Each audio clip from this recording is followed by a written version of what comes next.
Let's put our living stereo stylus in this groove.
end without any warning. You'll know when it comes. Come.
nightmare.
Always just a touch of space madness.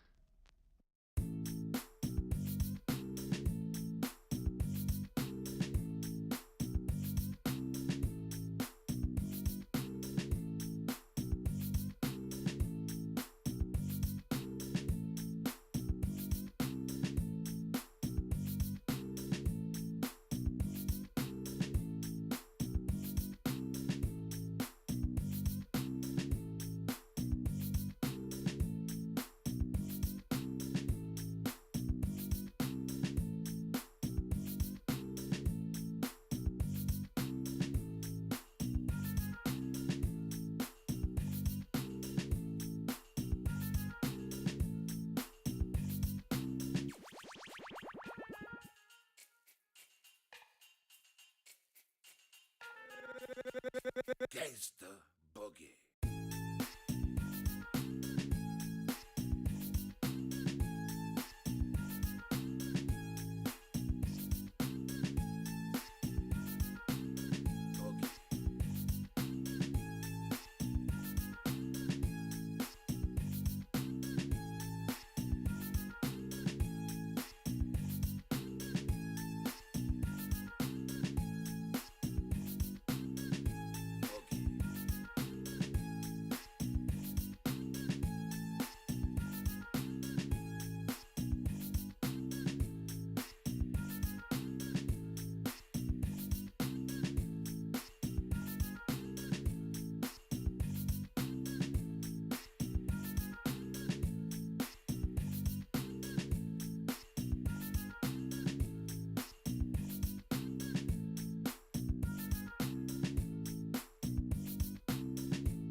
Hello and good evening, everybody. Oh my god, we actually had to sit quite a while over here. 30 minutes, unbelievable. I'm sorry. We did not know. I did not know. They didn't send me a message that this story and next player did actually play like 2 hours before the normal schedule. It was a turn 13 game and it looks like the story has lost a setter and then poof, yeah, that was it. Le prof de physique, bonsoir monsieur et bienvenue. We did get another game, by the way. One quick second. We do have Poolp going against ChucK, and I'm just waiting over here for the lobby to be put up, and we're gonna see them. I hope so. Jumping into the game really quickly. Grams to the meat. Thank you so much for the prime, sir. Good evening. Also 11 months. Oh my god. Thank you, sir. I did also notice Moonstrath. Hello there, sir, and welcome. I did see earlier bonsoir monsieur Rafivi, and thank you so much for letting me know what happened over there. Also Smonior. Good evening, sir, and welcome. Thank you so much also for being on YouTube and on Twitch at the same time. Thank you, sir. CG, good evening, sir, and welcome.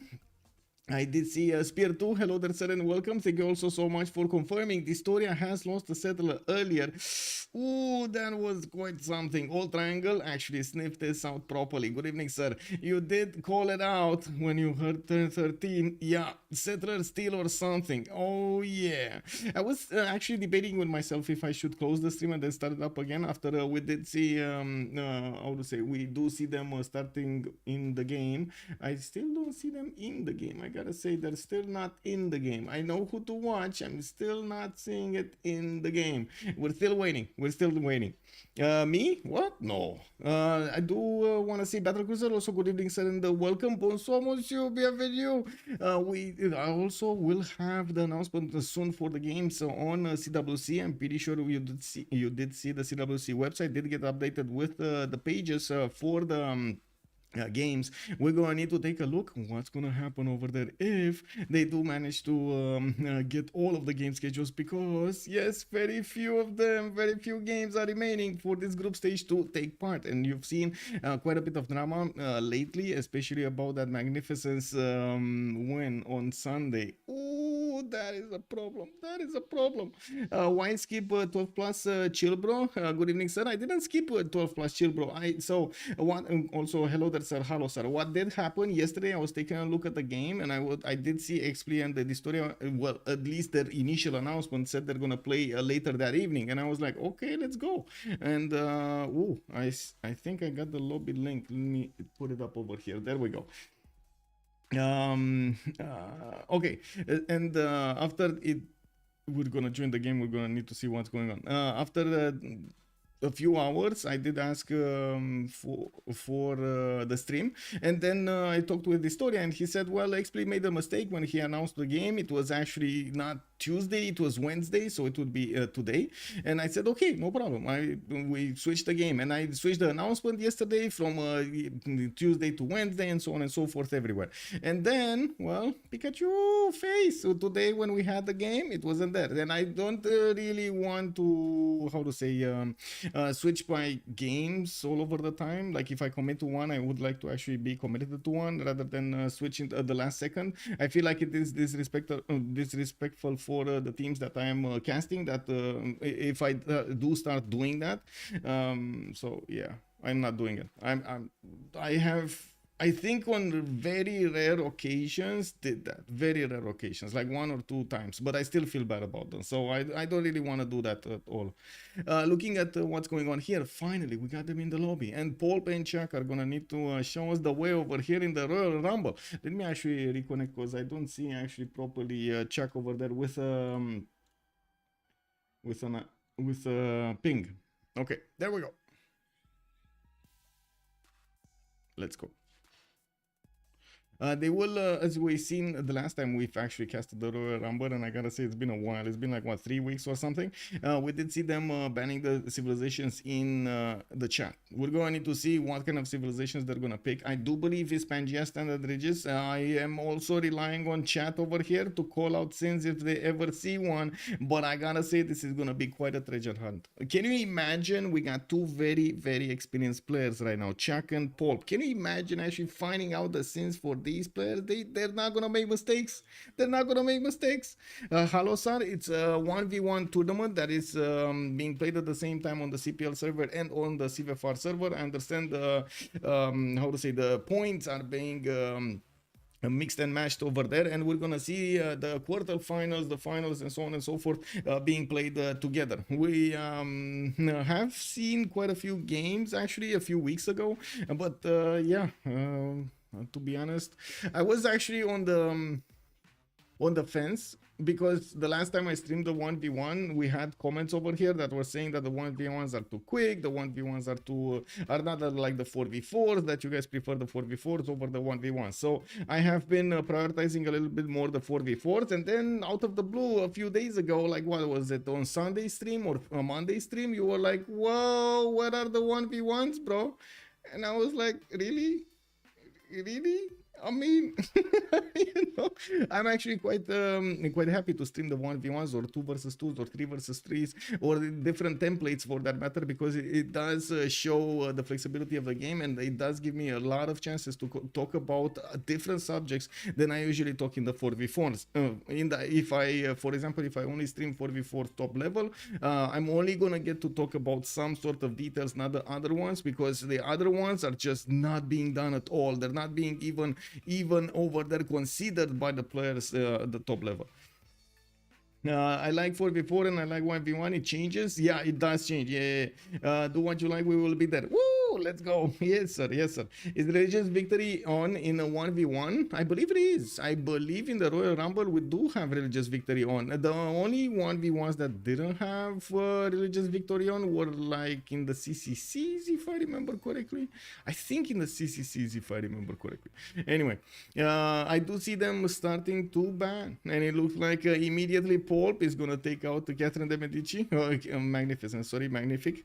We do have also Caesar being taken out by ChucK. Poolp is going to take out Vietnam. Macedon by ChucK. Tamar by Poolp. We got Scythia also being taken out. I do want to point out that Poolp is quite an aggressive player.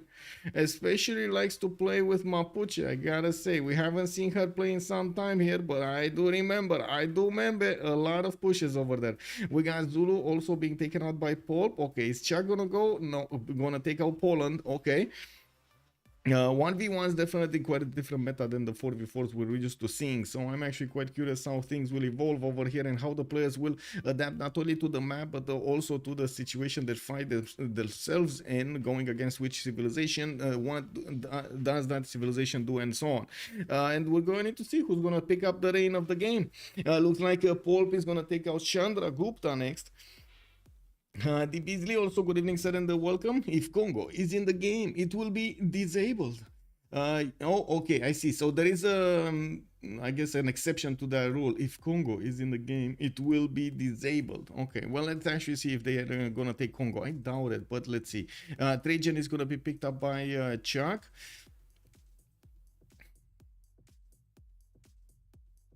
Oh, that would be funny, actually. Wait, so Congo is nullifying any kind of religious civilization, basically? That's basically like a trump card, like a wild card. Somebody picks first, and he's gonna pick a religious civilization or something, and you're gonna be like, I pick Congo. What you gonna do now? What you gonna do, you and your religion? What are you gonna do now? Right? Let's see. Okay, Poolp is gonna take out Nubia. Definitely makes sense with those Pitati archers, extremely strong units that can take out a lot of damage. Can put out a lot of damage at the beginning of the game. Okay, it looks like ChucK is also gonna take out Gaul, and we should be coming up on the picks now. We got 1, 2, 3, 4, 5, 6, 7, 8, 9, 10, 11, 12 bans. We should be over, right? This is the last ban. We should be seeing the picks. 12 bans. Do you think they're gonna have 14? I don't think they have 14. Chandra will destroy Mbemba anyways. Well, let's see what's gonna happen. I think DBZ over here was smelling something is up and with India, and looks like Gandhi did get in. it did get in. And right now, let's actually see. Do you think he's gonna go for the Congo trump card? We got ChucK over here needing to actually either take the fight with the religious fight or not take the fight. Gandhi here does also have another trick up his sleeve. The fact that it puts a lot of awareness on his opponent. Now, that is quite a problem, especially in the amenity screen. We're gonna need to see if Poolp is also gonna get to amass her Varus and take out her opponent like that. And we definitely have quite a bit of a power spike here for Gandhi, depending on how you play it. You've seen it multiple playstyles with Gandhi. It's definitely a possibility to go either way. We do need to see like with a religion or without a religion. Now we do need to see what ChucK is gonna pick up next against Gandhi. He's taking his good old time over here, no pressure for him. We're just letting him pick this. And I do want to double check, does anybody know this this game should be played on Pangea standard Regis, right? This or that's as far as I know. We got Pangea, dual map size, classic Regis Pangea. Okay, classic Regis Pangea. Okay, it's the open map, not the big. Okay. Let me actually fix this. There we go. I was curious at the beginning if this is it or not. Yeah, they should have also remap tokens. At turn 10, we're going to have a pause and we're going to ask if they want to remap this or not. And, well, looks like we still don't have ChucK picking a civilization here. Whoa! So if Poolp will win of Gandhi in here, ChucK will nerf it hard in the next match. The problem is we don't see Nuke Boy anymore. Always banned. Whoa, John Curtin. Is this gonna be John Curtin, the religious leader? Is this gonna be religious John Curtin? Have you guys seen religious John Curtin? It might actually be quite strong. I do want to say also hello there also on YouTube. Good evening, Baxter. Good evening, sir, and welcome. Papa's also good evening, sir, and welcome. Dr. Smore, hello, sir, and welcome. We're getting into the game now, and we're gonna need to see what does everybody think about this map. Are we actually gonna have one map or two maps or three remaps? Let's actually see. 012 submission period for 10 minutes. I think it's too much actually, because you're gonna see this game is much faster. You're gonna see how fast these players, when they only are two in the game, you're gonna see how fast they're actually gonna click buttons over here. It's gonna be quite a race. Wait, why do we have I think AI plus in game Eleanor impostor?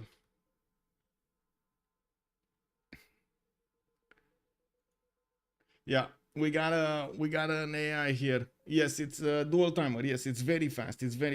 And not only that, the players are not just gonna, wait for the last second. You're gonna see them go through this quite quickly. By the way, guys, do you like the light? Do you like the extra light in the background over there? Just switching colors.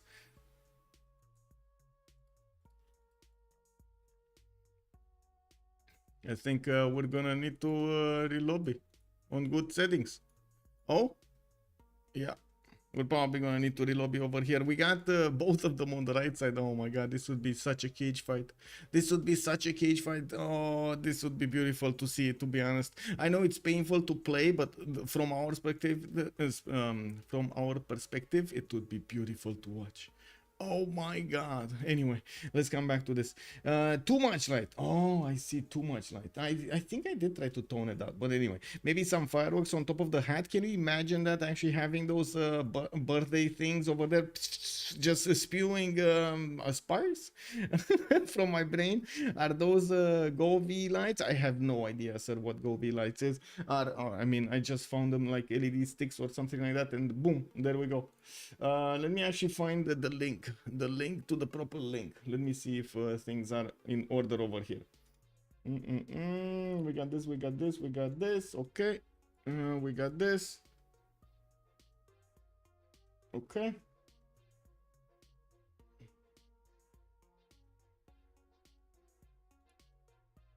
Okay, this is weird. Why don't you see the... What's going on here?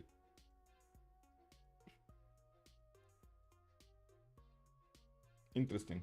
Oh, it is... Oh my god. Okay, never mind. I see what's going on. I thought you guys are gonna see this, but you are not seeing this because for some reason the monitor... Oh, I know why. Because I changed the drivers. Got it. Okay. Let me figure out the link here. If I can figure out the link.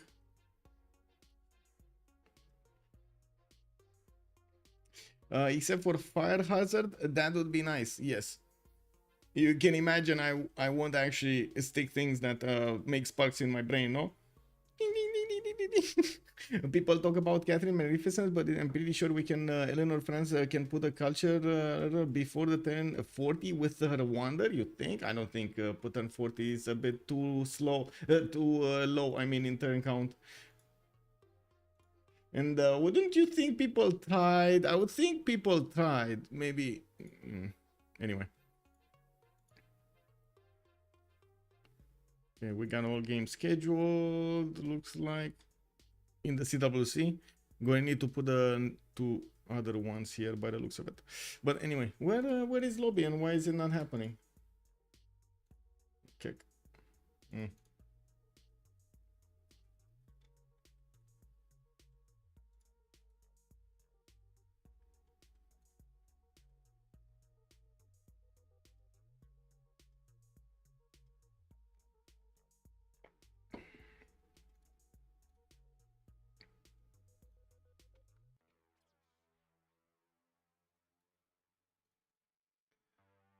Oh well, I guess we're waiting. I'll try against the bot for the fun of it. Yeah, there we go. Share some pictures. Let's see what you did. Okay, there we go. Thank you. We got the link. We got the link, boys and girls. We got the link. Clicking link and we're opening the Steam and we're going in. So we did get through the pick and ban phase and now we just need to actually go for map. Let's see the map. They went for Gandhi and ChucK did go for Australia. That's gonna be quite a matchup over here. We've seen Australia be extremely good when it comes to acquiring a lot of science at the beginning, and it probably will have a serious advantage going against Gandhi over here in the early to mid game, depending on how Gandhi is going to be played. If it's going to be played holy sites or something else. We do need to see if also ChucK is going to want to go for something a little bit out of the norm here and go for holy sites. John Curtin, we gotta see. I'm just, you know, spitballing over here, throwing some how to say, some pressure. Let's see how the map is gonna look like. Usually in these dual maps you do have one side for each player, and of course we're gonna have some city states. They are not allowed to, if I remember correctly, they're not allowed to take city states. They are allowed to take out city states. They're not allowed to keep them in their empire. And okay, we do have the first games, the first map started up here, and it looks like on the west side we're gonna have Poolp, and she's gonna have a decent amount of fresh water, to be honest. That's more than decent here. With the horses to the southwest, with the 2-2 base underneath. I'm pretty sure we're talking about balanced BCY, right? Wait. We got balanced BCY here, no? Yeah, capitals only and balance. That's gonna be a 2-2 base basically underneath her settle over there. There we go. And we do have her with a pretty good second settle to the east side, where she can actually work the amber tile, giving her not only science but extra faith. And look at that, man. We were just talking about maybe a spawn diff between them because of the science, and of course Australia over here. Oh my god. Okay.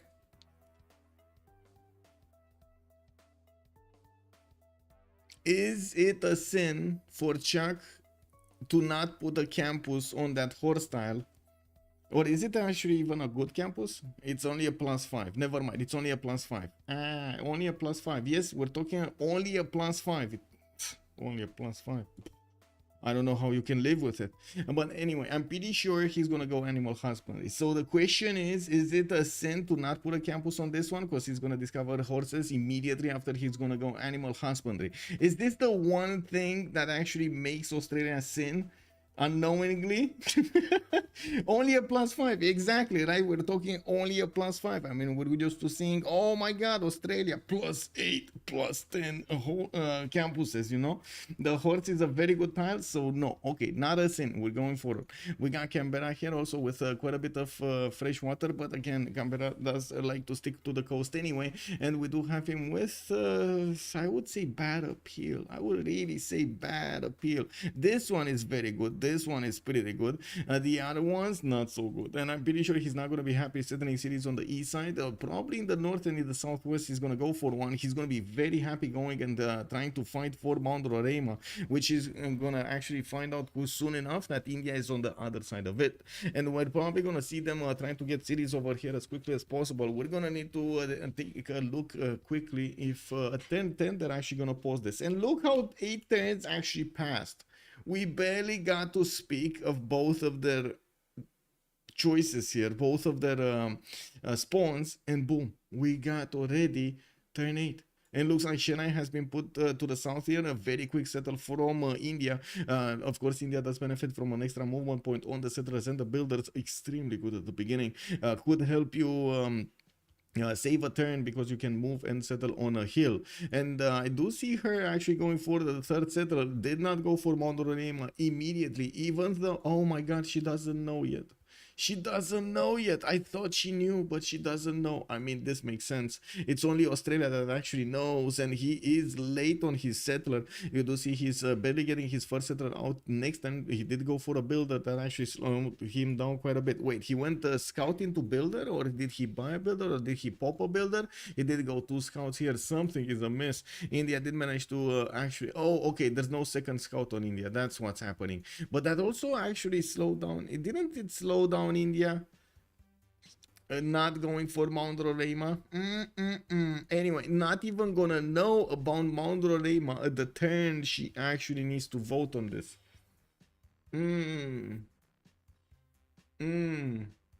Did she actually do the scouting sin, or I should say no scouting sin? We didn't get to gamble, so I was wondering. You did. What do you mean? Can they remap a 1v1? Yes you do. I did put it up. What do you mean? I did put it up, and I still am waiting for the outcome over here. We are still waiting for Poolp to click buttons and say if she's actually gonna choose yes or no, and it is gonna be no. She's actually gonna want this map. And we got over here, choose outcome. Let's go for the 0 remaps. There we go. Complete prediction. Bam, bam, bam. Not a sin, it's just bad luck. Halosar is pointing out. Okay, there we go. With no scouts, he's likely to miss golden. That's a good question. India. And India is gonna miss golden. I'm pretty sure you're referring to this. It's a she, by the way. India is a she. Prof de physique, yes, exactly. Poolp is she. You must choose a direction. Something is sometimes it's wrong. That is true. Like you have a few directions you need to choose. You go 1, 2, 3, eeny, meeny, miny, mo. You know, grab a turtle by the toe, pam, pam. Or you go the other way. If you want to go, you can go the French way. Wasn't that what was it? Entente. No. I don't remember exactly, but I'm pretty sure somebody here from France should actually tell us, right? There's something like that. Okay, there we go. Let me actually take a look over here on what's going on. Let me see if I need to close the screen or not. It's all good. It's all good. I do need to click on the proper screen because for some reason I have no idea why, but anyway, it is what it is. The screen was not showing properly. Anyway, so 0 scenes right now. We do have the players choosing to play this map. We're turn 13. They're gonna start meeting each other quite soon here, and I do notice that ChucK is gonna... oh, they did meet each other in the north. Preslav over here is gonna be the meeting place. Looks like also Australia is going for that Eastern River over there. Oh, let's check the appeal. Oh, I don't know about this, man. I don't know about this. Anyway, it does look like we're going to need to see if Australia is going to manage to get that city to Mount Roraima. Not yet is, I think, the prediction. Now, Canberra did manage to get the 2 pastures going, and I do notice a 3-3 horse tile with a 3-2 cattle tile, pretty good. What is that third build that he did, or did he send his builder? Oh, I see. He's going with the builder with the settler to actually improve the horse tile that he has next to these cities. Okay, makes sense. I do also notice more of these cattle tiles to the south, but that's quite a reach to actually go so far in the south with the first cities, especially since we already had India not only only managed to put down his her second city, but also did manage to get the population growing, the holy site growing, even the volcano, even managed to tickle the volcano well enough that it started to explode. Look at the 2-3 tile here, because she didn't manage to put the fire going and chose to get a little bit more faith from these exploding volcanoes. I mean, they must be worth for something, right? I didn't quite remember if Poolp was the female player. I know. Okay, I mean, yeah, it's all good. It's all good. It's all good. It's hard to actually know, right, when you only see names on the screen. Hard to know. You must student with no sky. He's like, you know, yes. We didn't get to yes. Okay.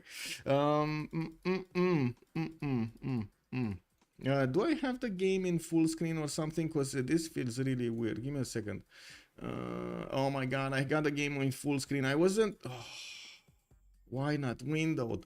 I wasn't actually sure why the game is acting up a little bit, like it's micro freezing between the switches. That's basically a dead giveaway that you have full screen on.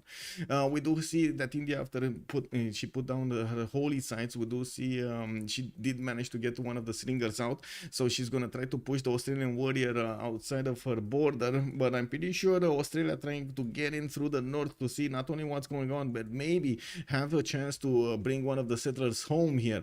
We do have a settler from India going back settler to the west side. She did not want to take the chance of going for Mount Roraima, but now she's managing to discover the tiles here, and she knows that at the moment Australia did not send the city there. We do have Australia getting from Canberra with another settler to the southwest, and I do see Newcastle did get put down with a 2-4 horse tile. He did not need to buy that many other tiles because, well, it just culture bound them, acquired them for free. And we do have monuments also starting to get built, so he gets a little bit of extra culture pad. Those science numbers did not actually go for that campus yet, going for sailing to improve these reef tiles, so he can get some extra food from that. That's going to be quite a boost of food. We do have him also putting down, what's this, a campus? That is a +2 campus. Ew, +2 campus. Oh my god. Okay, like this is a bit confusing to me. Like, wow, I would have definitely thought that he's going to try to max out the amount, the bonuses that he's getting from how to say, these campuses at the beginning of the game, and of course that would actually matter quite a bit for the placement of the cities. I'm pretty sure he scouted the north and the south, and I'm pretty sure he actually got to Mount Roraima, so I'm like extremely confused about this city. I would really like to know from chat over here, what do you think is ChucK planning with the city of Newcastle? I mean, Temenanki will probably not gonna be a good idea. We're talking about like only 4 tiles. He does have indeed the horse tile that's giving him the extra production there, which is a pretty good tile and helps out the tempo. But is it worth the down tempo that you get from not having that many good campuses? Because it does not scale properly into the game, right? You don't have, you get less double card, you get less size from the other cards, and so on. Like, it's everything scales after that. Right in the middle between them, that Mount Roraima placement is so interesting. Yes, indeed, white boy Arvid, and I'm sorry, I actually read it from the bottom to the top. Female Civ player is like a unicorn, so rare. That is indeed true. I didn't quite remember if Poolp was the female player, so yeah, no problem. If he chops jungle fast. That's the question, because usually I'm pretty sure these players are not gonna really want, like, you know, like really want to go for how to say, to go for encampments if they don't need to. So we gotta see if in the 1v1s they're actually gonna prioritize getting a general. I don't see them doing that. Like on the west side, we got Poolp basically bunkering down, getting her monumentality points up for the next golden, and as you can see, they choose Fire Guards as a pantheon. We'll have another tile expansion here in Chennai. Maybe that volcano explodes more, we don't know, but she's getting a builder from that city center and will help out the chops here. Would do well to actually chop all of these 3 tiles, because if they get covered by more volcanic soil over here, they're not gonna do anything anymore, right? The forest will just burn down and you don't get the production from it, even if you do get a little bit of faith afterwards. And that's just, you know, not efficient enough. We do have Poolp, of course, going for the shrines over there. Getting that faith generation built up is quite necessary for a good monumentality. I do notice Australia's scout was a bit too late to get to Hyderabad. Without a promotion, it was hard for him to get through the forest and the hills over there. And it does seem like India is going to try to fend off attacks from a warrior here of Australia that's trying to get her holy site. Well, that warrior said peace out when he saw way too many stones thrown at him. He went across the river over there and he's challenging the slingers. Come on, bro, come at me, bro, from that other side of the river going towards Mount Roraima, and we'll try to get back home. Maybe there's gonna be a horse, a pony coming out from the fog of war. It looks like also one of the Indian scouts with a dog did go towards Canberra, and he's definitely sniffing around those cats from Australia. We're gonna need to see if ChucK over here is gonna manage to get out with this with all of the tiles intact, or is he gonna get pillaged over here? As you can see, just the presence of that scout is making ChucK over here just keep the builder in the city center. I would imagine, well, he definitely wants to escort that somewhere. Would have been nice to have the deer tile from the beginning to get oh, wait a second, is this gonna be deer tile into Temple of Artemis? Because he's not moving. He definitely wants to do something around here. It's either to go for the cotton tile, because you know ChucK actually has irrigation coming up next time, and that would have meant yeah, there we go, it's the deer tile and he wants to get that wonder over there. That would definitely make the population of Canberra amazing, and not only that, but would also give some extra amenities to the other cities. So yeah, there we go. Okay, so it's not that. It's gonna be the cotton tile for the extra amenity. We do have him right now with only a content amount of amenities there, 0. While I do see he did finish his campus in the capital city of Canberra. That is indeed a good one. That's a +5 over there. Yes, I know, we talked about earlier, only a +5. But this +2 here just, I don't know, doesn't belong, man. Like, it's not in iRobot, like in iRobot, you know, one of us. No, that campus is not one of the +5 campuses. You know what I mean? It's a select club over there. It is a holy site that you build when your city gets to 7 pop. Wait, what is a 7 pop holy site? KW? Yes, basically. Yes. And the Mount Roraima Amber tile makes me sick. Why? What's with the amber tile? You mean it's too much? Is this one of those times with too much chocolate, sir? It's too much chocolate? It might be. I don't know. Kick W. Okay, so it looks like the scout threat has been dealt with, but not before the horse tile has been pillaged. Poolp did sacrifice her scout over there. Her only scout, actually. She didn't manage to get another one. And it looks like the builder probably did not manage to chop that many things, but I do see the shrine did manage to get up there. The volcano exploded, and I do see the city of Chennai did get quite a bit of an influx of faith generation from all of these extra fertility tiles, with a holy site project coming up from Delhi, and with both holy sites finished, I'm pretty sure she can actually get a religion in both cities and not really worry about what's happening with the third one. She's just going to passively spread it into the third one. Traders coming out in Hyderabad, amazing. 3 pop city already. She really needs to actually min-max these tiles and try to get better tiles to work in Hyderabad. This probably should be in Hyderabad, but right now it's in Chennai. We do have actually one single 2-2 and a 1-2 here for the Hyderabad to use as production, and as you can see, there are no more other tiles around it that would actually have production. So definitely there's a need over there for a switch or a buy out of a tile. Now with only 3 gold a turn, India is struggling to actually get that gold necessary to do all of this. This is one of the problems of most of the monumentality civilizations. They struggle with gold per turn at the beginning of the game. They struggle with buying out tiles, and yeah, that actually slows them down a little bit, but they get so much from the monumentality, from the flexibility, from the freedom of having all of that faith per turn. It looks like also India is still, wait, did she lose? No, she moved one of the singers to the south and deployed it to the holy site, while she's keeping the other holy site in check over here next to the city of Delhi. We do have Australia trying to get another round of attacks against the Indian slinger, and it looks like that slinger did manage to get a promotion. That's a 20 attack strength slinger. You don't really want to mess with it, you know, like that's a hard rock that's gonna hit your head, and it's not good at all. Mali religious idols. Whoa. Imagine base game gold mine on that. Yes, please. Yes, please. Do you know what's the opposite of thick? Slim? Maybe? Slim? No? Machiavelli, good evening, sir.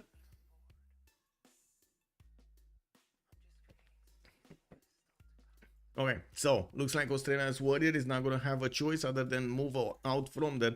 The prophet is probably going to need to move in and try to get that religion going. I do see they have 2 more turns until the next golden age, and I do notice that Poolp is 14 out of 19. I do want to mention something. We are 2 turns from a golden age. Wait, that's not enough points, right? That's going to be 4 points only. 4 points from now. So the only way she can get the points if she makes, oh, she's not gonna get her unique improvement, is she? Uh-oh. Whoa. Yeah, that's kind of a bummer.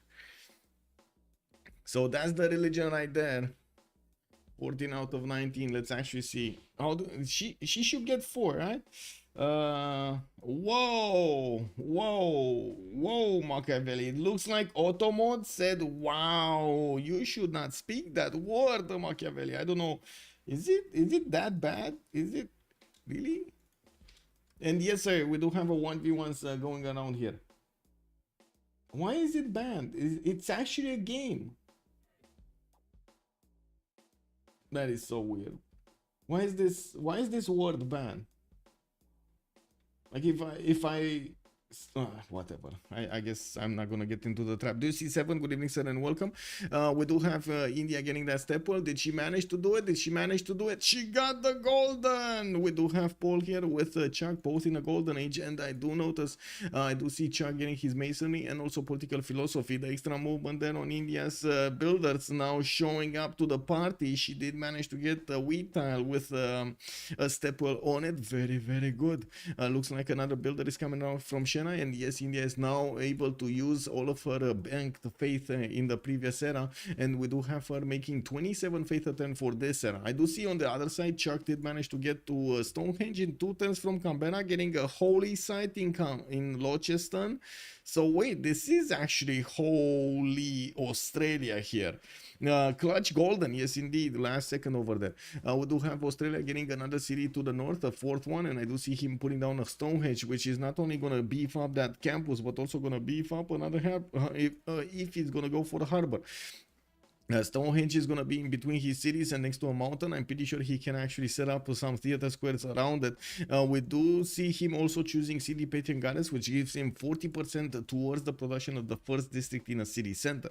We do have Hanging Gardens also getting built in the city of Newcastle. Fortunately, only going to give quite a few housing points in Newcastle, not around her cities, his cities that much.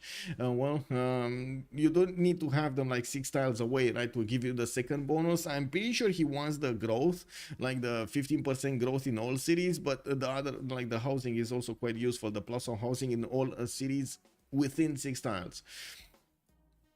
Stonehenge, well, I guess we're gonna need to see after he's actually gonna get Stonehenge here. What kind of religion is he gonna get? No. Oof. You see, yeah, he's gonna get it in both cities, right? Oh man, I remember when was this a thing actually? If you had Stonehenge and you had a holy site, if you activated in the holy site, you didn't convert the city center with Stonehenge? Was this fixed at some point? Because I remember there were people talking about this like 4 years ago. You're looking super clean, sir. Thank you so much, Sina. Welcome. Good evening. Did Australia first meet all city states? Let me actually take a look if he has any envoys in either of them. So ChucK has 2 over here. ChucK has 1 over here. So yes, and yes. Yes, he has in all of them envoys of one kind of or another. Ancestral Hall coming up in 2 turns from India, already got her 4th settler. I do see her building another one in Hyderabad. Did get the religion here. We got choral music with tithe and crusade for India. She's gonna get the culture coming out from the shrines and temples. Tithe gonna give her the gold from the cities following her religion, and she's gonna get crusade to push into ChucK there. I guess we're gonna need to see her actually try to convert convert her opponent's cities. We do have Zen Meditation also choice for Australia. We're gonna get those extra amenities going. Sacred places, definitely different doctrines over here for the science, for the culture, for the gold, and the faith for each city following the religion that has a world wonder. He's gonna have two of them at least. Newcastle upon time, Newcastle that just got the Hanging Gardens finished, and Canberra with the Stonehenge. While I do see Brisbane in the north did manage to get the builder in the queues and did get the city on that freshwater river. He's gonna have to improve some of those tiles because, well, I mean, after the second pop, he's not gonna have tiles to use there. Now we do need to see also when they're actually going to get going against each other. ChucK did manage to get 21 science and 24 culture in a pen brush and voice golden age with only 6 gold a turn. You see they're actually skimming the 0 number there on the gold per turn because they want to max out as much as possible the stats, and of course try to put the pedal to the metal over here with all of the improvements. On one side, India is trying to make up for the tempo loss of the holy sites with a lot of faith per turn, and we do see 28 slowly building up, and not to mention getting to work more tiles in Chennai with the fire goddess and getting more cities that, guess what, could be home for more holy sites. We're going to need to see also how Pingala is going to manage to get that population to work into the science screen, because Chennai is for pop. It can actually put down a campus. It will try to put up a campus, and look at that, she has a +5 also. Australia is not that special, not that special. Well, it is a feature, not a bug, so it may not be fixed. Nice early game science. Bet. We're going for the bet. Okay, let's go for the bet. Because we don't know actually in these 1v1s. They're actually quite, I would say, chaotic over here. We don't know who's gonna win at one point and with what stick. So let's go for a submission period of 15 minutes, and you do have, of course, the two choices, Poolp and ChucK on either side of this map. There we go, Banner Cruiser. We got the bet going. Okay, let me check out YouTube also, and I do want to put it up on YouTube over there. Give me a second. It's short for real. Oh, for real. I see. I was thinking to myself, you're shouting out France, and I was thinking, okay, France, yay. You know, like. Let's see how can we got to take a look, like the big question over here. We gotta take a look what's gonna happen on YouTube. Can we get to let's see, let's do something real over here, because this is not one of the 4v4s with more audience. Yes or no? Can we get to 30 likes? Let's see if it's a possibility over here for the Royal Rumble 1v1s. ChucK versus Poolp is still getting going, and I do notice Australia did manage to pillage another mine here next to Mount Bannon, next to Chennai, while Poolp did settle another city, Madurai. Do see the Australian warrior is trying to fend off attacks and not allow the Indian builder to actually improve these tiles quickly.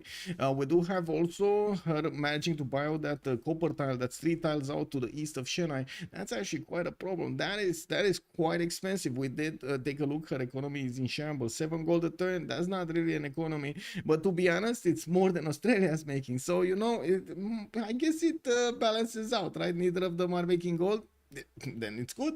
It's all good. Now we do have Australia managing to get 4 cities out, a 5th one moving towards the northeast. That's going to have a much better campus. We do have him also with Anshan to the southeast to give him some points over there of extra science. And I do see he's putting down an entertainment complex in the city of Launceston. Interesting choice here to go for an entertainment complex like that here.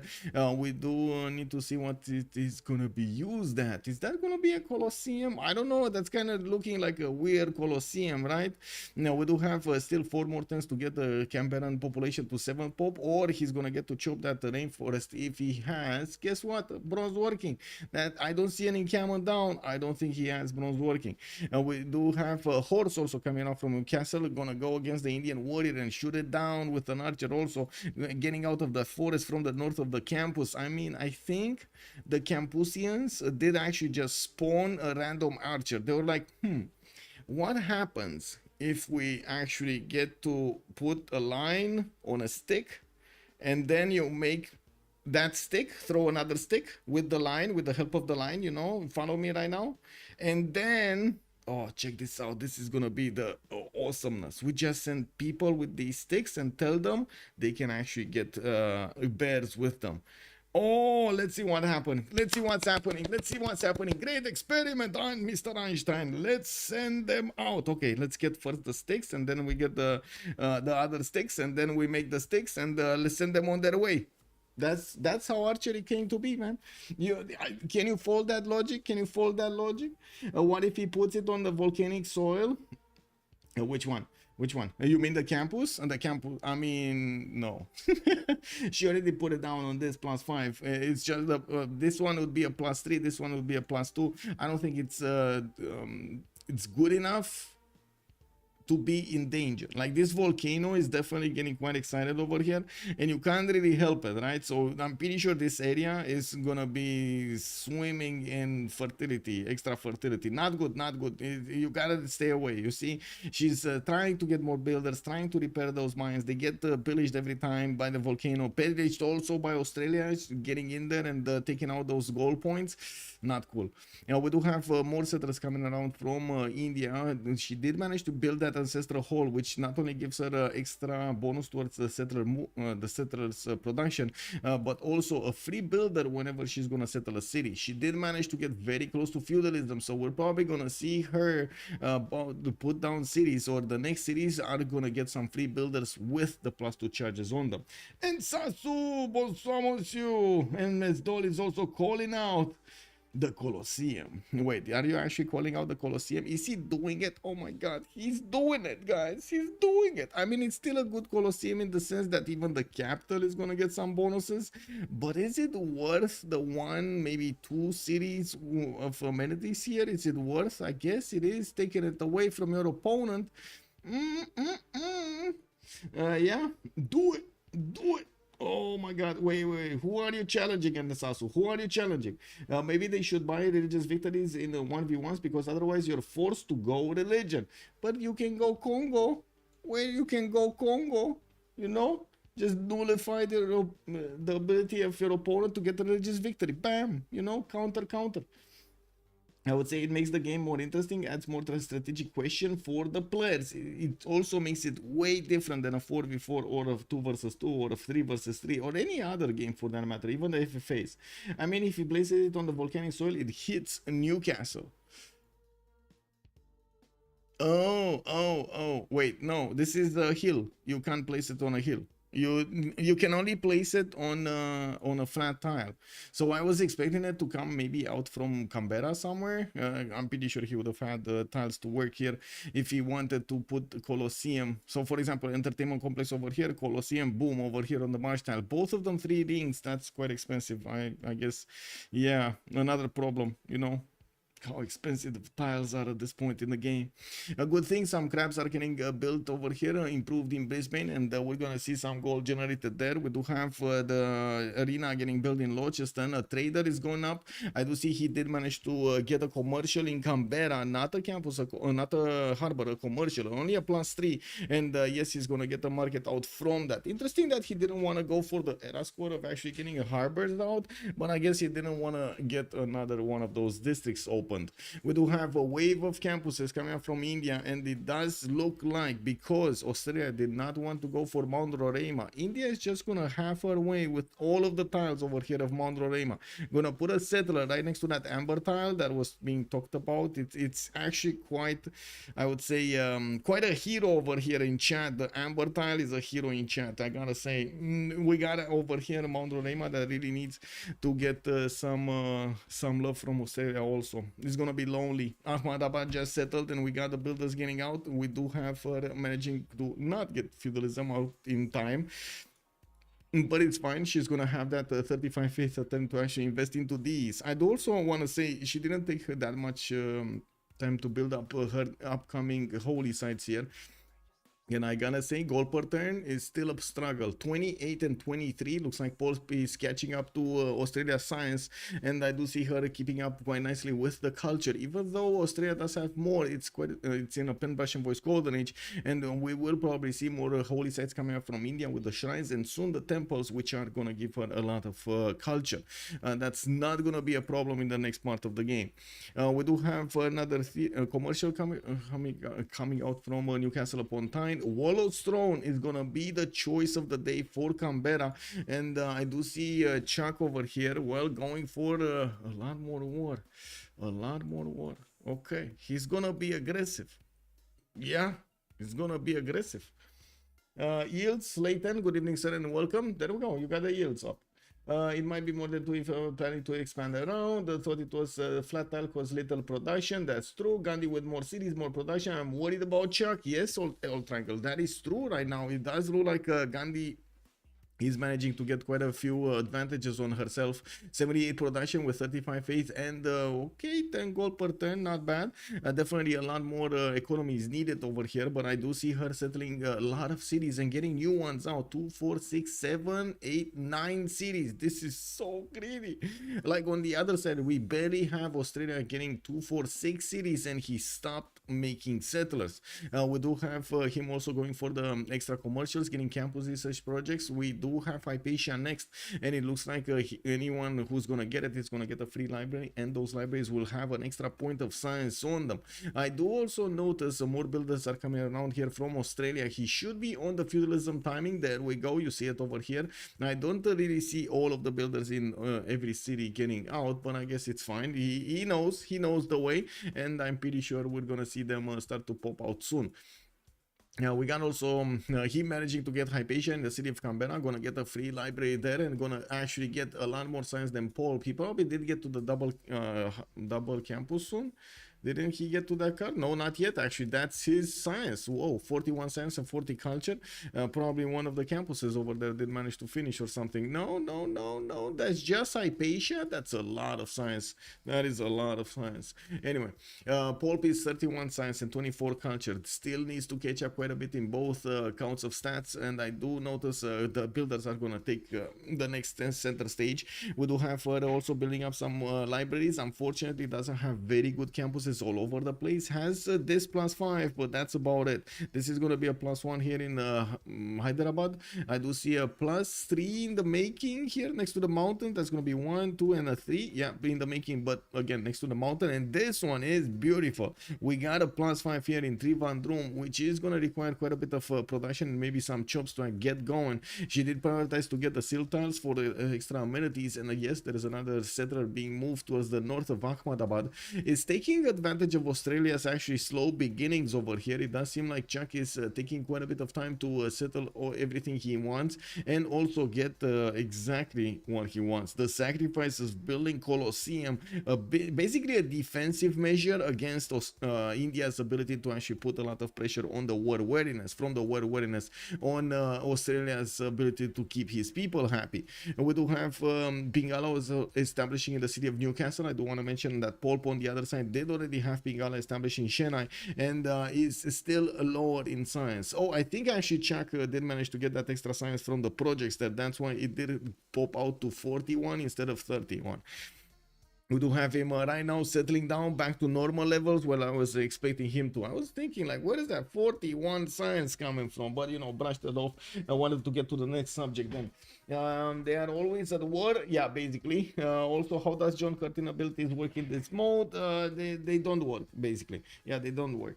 If he liberates a city, he gets a plus 50% production, but you can't really use that. Because in this mode, like in this 1v1, you cannot keep cities, so you can't really liberate.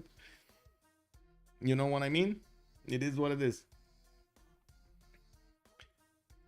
Okay, so it looks like Taruga has been taken by the Indian Empire. We do have Poolp managing to get that money in there. I'm gonna keep for herself one of these science city states. In the south, it does seem like Anshan is still a friend with Australia. It looks like also Taruga is being quite annoying over here. He's not really, I guess, to his former friends, it didn't click. with the Australian nation here. Definitely Poolp's nation was a lot more forthcoming with Taruga by the looks of it. We do need to see if these warriors are actually gonna do anything. They can chip away the walls, but with a horse there and with an archer inside of the city, it doesn't really seem like there's gonna be enough damage done. And also you can't really put that city under siege unless you get a unit in the water, which to be honest I think it's a bit too far for Taruga's ability to get it going. I mean, they just don't know how to swim. They don't know how to swim, you know. Project Cisco, hello there, sir. Ding dong, hello there, sir.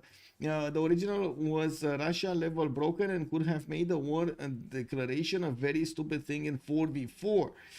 Yes, actually, oh my god, I don't have it as a stream, but I did have it I did play it way before. When Australia was introduced, the first game we had was me, Rome, next to Australia, and some other neighbors around me. But it was me, Rome versus Australia over there, and that was back before like Legions were reigning supreme on everything, right? This was like 2018 stuff or something, whenever Australia came out, and we wanted to try out Australia, we wanted to try out Cree, we wanted to try out all of the civilizations that were put into the game, like how are the scouts worth, like is it worth to spam at the beginning, and so on. Anyway, many questions, and I ended up with testing how much does it matter for Australia to have that extra production. So I declared war once, and it was fine. I declared war, at some point we managed to peace out, and then I declared war again. And so, man, oh my god, if somebody has actually a replay from that, oh my god, it was like insane. Nobody could catch up to Australia anymore, and this was back before we didn't have BBG, so most of the civilizations were quite strong. Like you had some really big unicorns in the game. Has he found Galapagos? Why hasn't he settled it yet? I don't think he cares about Galapagos because there's only one single tile that he can use from Galapagos, and I guess the other bonus that you could use from Galapagos is just the era score. If he's not really worried about era score, I don't think he needs to settle that. I do notice Poolp did manage to again go higher in science than ChucK. We do have her on 46 and 30 culture. Definitely not what we're expecting, right? With choral music over here to get so low culture. It looks like she did not go for the temples yet. Now she's gonna go for recorded history. We do have campus research projects also coming around here. We might see her going for the faith scientist, or I should say the campus scientist. Yes, you know what I mean. Yeah, the holy site scientist, I mean. Now we got a job here in Delhi. That means she actually is gonna manage to... Whoa, did she get bronze working? I'm impressed. We do have a few more builders coming out from the other cities, and I gotta say she is actually hard building them, not buying them with faith. Not a lot of faith generation, only 49. I wouldn't really say it's amazing, but it looks like it is exactly what she needs for the job at hand. That's managed to get 92 production alongside all of those 49 faith of points, and of course the science is clear over here. 51 over ChucK's 39. In 3 turns, or even next turn, Australia might actually... No, it's in 3 turns here, 2 turns. Australia is going to get in Launceston the Colosseum, which is going to give him a big influx of amenities in his cities, which is going to matter so much to his outputs. These cities are going to get a boost first of +8 if they do manage to get to the +3 happiness level and also +16 if he does manage to get to +6. So you can imagine it's very important for him to get as many amenities. These are not big maps. These are maps with a very limited amount of amenities. You're lucky to get your people to ecstatic level. So of course having Colosseum is quite an advantage. It's also quite a sacrifice. As you can see, it did slow him down quite a bit versus India, which is usually a high tempo civilization here. So we're going to need to see if Australia just can keep up. That's I think at this point it's Gandhi that took control of the tempo of the game. Is this correct, chat? Is this correct? And also I have to ask, is this a sin, letting Gandhi with Australia take control of the game? Gandhi has choral music, crusade, and tithe. Yes, indeed, sir. Yes. This is the vision of ChucK. Who is it? McCallion. Good evening, sir. Yeah, this is the vision of ChucK on the right side. And we do have Poolp with the vision from the west side. So she does manage to see most of the land here. She's just missing a few land tiles to the east side, but it's fine. She has vision of most of the cities here and can see what Australia is building. While on the west side, it looks like ChucK did also manage to discover the lands of India, and he will be immediately aware of what is going on over here if he takes a look at it. And with much pleasure, sir. Also, Zen meditation. Yes, indeed, he has 2 cities out of range of the Colosseum. Yes, this is certainly not the ideal location for a Colosseum, and I gotta say, I'm actually looking forward to ask ChucK why did he build it here instead of going at somewhere else. Was it just a timing problem? Like, was it something else? Was it actually he just wanted to take it in his empire and he didn't really care about min-maxing his city centers happiness and so on? Now that he's gonna build it next turn, we do have to take a look here. We got 0, 3 and 0, 0 plus 3 and 0. Let's actually see what's gonna happen next turn when those extra amenities are gonna come out. We do have Australia also pushing Taruga. If he's not gonna get it, nobody's gonna get it. You got Taruga there with Amani just shivering in the corner. We're gonna need to see if these horses are gonna be kind enough to let Amani out of there. Yeah, I don't like the Colosseum play. Slows you down too much. Singularity also, good evening, sir, and welcome. We got more commercials coming out from Australia. He did manage to get 30 gold a turn, and he's padding those science numbers. You can see how much it matters that Colosseum got finished here. Jumped up quite a bit in both science and culture.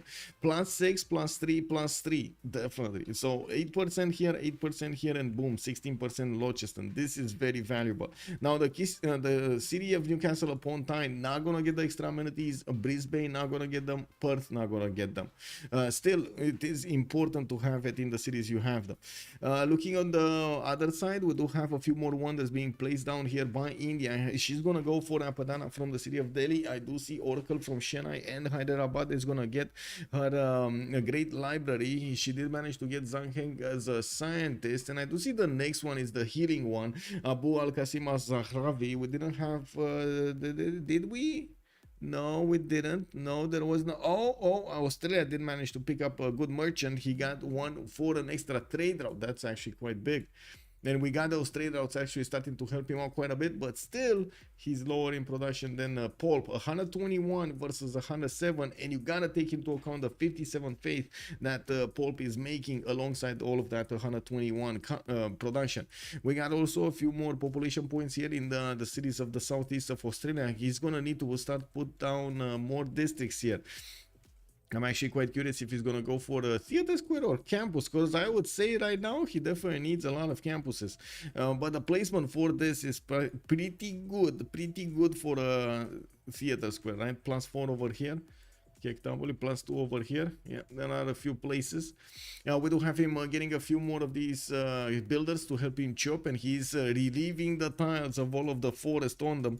We do have also him chopping more builders so he can get more chops and so on and so forth. Holy Site from Hyderabad, finally she did manage to get the amber tile improved, and I do see a few horses are meeting each other on the battlefield here. 55 science here from ChucK, 48 from Poolp. ChucK got back on the horse. We got also him with 99 production. Definitely needs a lot more and will need to get to his golden. No, he got it a long time ago. Poolp also did manage to get it. I'm actually very surprised that she's building so many wonders so quickly. Unbelievable. So many wonders so quickly. Like, we got in a single era 4 wonders. Is this gonna be a tryout for a culture victory? Am I speaking in sins right now? Is it a sin? Culture victory against Australia? I mean, this must not be real. There must be something we're missing over here, right? All of these wonders.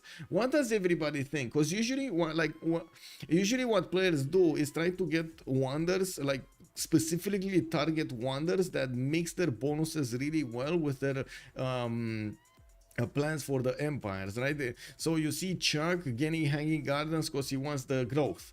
You see him getting Colosseum because he wants the extra amenities and so on. When you start building them just for the sake of building them from each city, like Apadana over here in Delhi, we got Oracle in Chennai, we got Panna in Temenangi. Temenangi is getting a Panna. We do have Hyderabad getting a great library. This usually is meaning you want to push a little bit the tourism. You want to go for more score, for example, in FFA. Or you're gonna want to go for a culture victory, right? All of these wonders do give you quite a bit of tourism, and it's adding up at the beginning. Otherwise, okay, let's take a look at the points here. We got Shenai that will definitely get the Pingala double. We'll also get Oracle plus 2 points. So she's going to manage to get quite a few advantages when it comes to making more faith and getting more campus people, right? He's going to get the scientists. She's going to get the scientists. More points for the scientists. 4.6 right now on India. Australia is only on 3.4. In the capital, going to have space for more of these books. And I gotta say, Padana is usually used not only for the books but also for later on relics and or music slots, because those are the ones that give you the most bonuses out of per slot basically. She's gonna get also +1 envoy when she builds the wonder, and then well gonna get more. That's gonna be envoy heaven here. Is this so she finished Apadana? Is this the strategy that we're looking for? The Apadana is weird. Is this actually the strategy that we're looking for? Because it's +1 envoy when you build a wonder, right? Including Apadana in this city. But it's only that city. It's only that city, right? She only gets it here. So these ones are not going to give her the extra envoy. Kick. Library and Oracle are just great wonders to have, period. Apadana is throwing me off. Yes. And Etemenanki. Do you think Etemenanki right here is valuable? It has like 2 tiles, maybe 3 tiles worked. And that's a lot of production. Don't get me wrong. That's a lot of production. That could have been a holy site with more faith. That holy site could have added more points towards buying out units later on in the game, and also like anything else you wanted for tourism, right? So it's only for tourism, or at least that's what also chat is starting to believe. Am I influencing chat? I would believe I'm not influencing chat that much. I believe we're having a conversation over here, trying to break down what's going on and as much as possible get to the truth. We do have Australia also starting to take Taruga down. I do see that city state again is not going to be put under siege. Did he lose a horse here? Because I'm pretty sure there were like 3 horses. But anyway, it looks like the city did get a boat inside, and it's quite tough to go against. And Sasu giving me the what? Why are you shoving copper butt in my face? Come on. Let's be real about this. It would make more sense if they weren't wonder religion with sacred places. Yeah. I don't think it make, like, I was thinking maybe this is a counter to not let Australia get too many wonders, because you know he does have the sacred places belief. But I like stop myself from saying it initially, but I'm still said it now. Because I was thinking, like, is that worth? It doesn't feel like it's worth to spend so much production into those without actually capitalizing on those bonuses, like going for the counter, like taking them away from your opponent as a base principle rather than something that can relate much better with your overall strategy. What are the player stats? We do have right now ChucK 66-63, Poolp is 58-67, and by the looks of it, we do have the new era, which of course both of them did manage to get the golden age. We established this earlier, and I do see finally a shrine is being made in Lochistan. He did manage to spread his religion everywhere. You know, the Crabism religion versus Poolpism did get spread. Yeah. More campuses coming out from Hobart. And I did notice Poolp is starting to put down quite a few of these theater squares. Quite a few of them. Like already we got 2 of them coming out. I'm pretty sure in Pana she's thinking about one of those anyway. Okay, so I'm going to vote B here because, you know, this is the way. And we're going to have a quick minute of a pause here. Apadana can only mean they're going for culture victory. Yeah, I think so. I would think so. Okay.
Oh, Poolp crashed. Oh.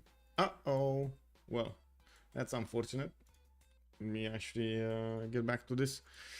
Just managed to get back from toilet and got myself a juice and it crashed. No. Oh no. And that reminds me, I am actually in depth with a video for CS2, for City Skylines 2, because you know, I remember a few weeks ago Cisco challenged me to you know, get a competition going for making a city. Well, I gotta say, I actually did take time and made a city. And when push came to shove and Cisco needed to show the city, there's no city. And I'm still waiting for the city. I mean, you know, we talked about this project, Cisco. Come on, like I'm still waiting. Like, what is going on here? I mean, if he wants to go for a culture victory, I build Wonder with Eleanor in thinking. Wait. With quickly with that, and it's the theater square I had to build, but only one Wonder by City and rush the chateau. I'm going to chop you up. Oh, I mean, you can chop me up as much as you want, but that's still not gonna build your city, man. Like, what do you want me to do? Build me building your city? You know, not cool. Anyway, I was thinking I should get some sort of a YouTube video out about it, and I'm thinking how to do it. So give me need a few days to churn it out. If Cisco is not actually producing any one of those cities, then I don't know what to do. You know, it is what it is. You're building? Okay, at least that. We got a confirmation, boys. We got a confirmation stream. We got Cisco over here building. Oh my god, I double loaded. Oh, is this gonna be our future, boys? Loading into every one of the turns? I think so. Well, I guess it is what it is. You know what? Maybe it's for the better. Because to be honest, I really wanted to get this full screen out of here anyway. So maybe it's for the better. Let me actually close the... Oh my god, I actually need to start task manager this. Where is the task manager and why am I not seeing it? Hello? Oh, really? Really? Oh my god. Task manager is underneath the freaking screen. Oh my god, Windows, man. What is it? This, okay. This, and I click on, what is it?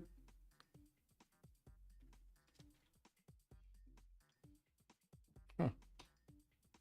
Task manager again. Shift tab.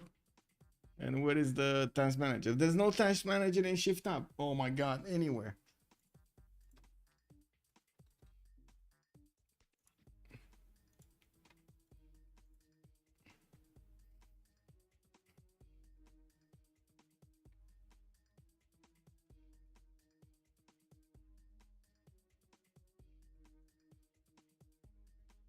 Okay, I think I have another idea.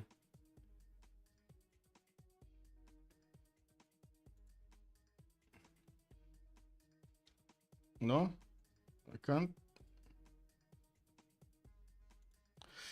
Oh, don't tell me I need to actually reset. I don't want to reset. Okay, there we go. Steam. I'm forcing Steam out of here. It's not working. It's still keeping this screen.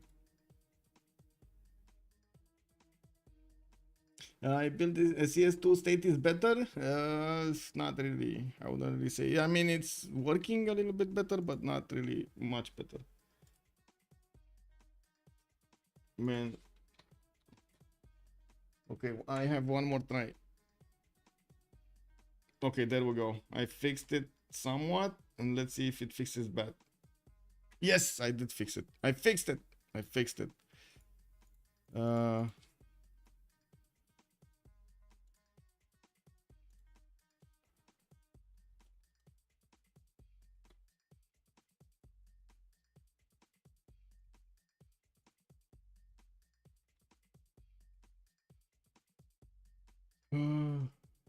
Why is this?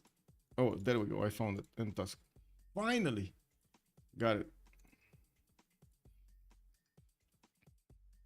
I don't know how it actually stood open.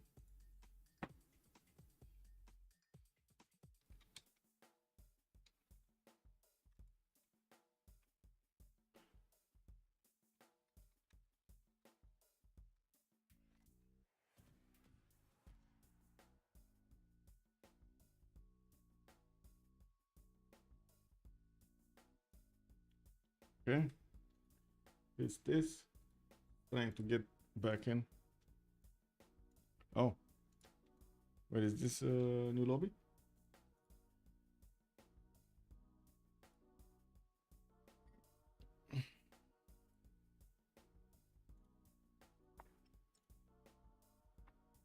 Ah, the sound of troubleshooting.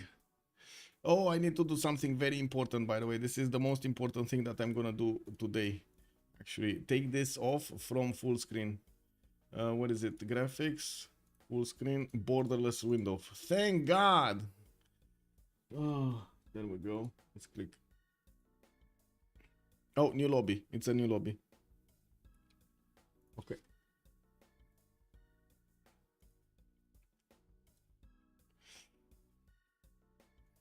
You build the computer for CS2, man, you gotta show us pictures. I'm always like so excited to see when other people build stuff over there.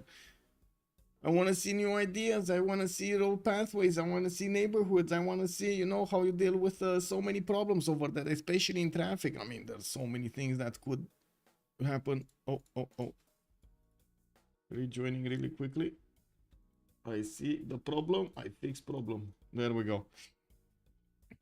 There we go.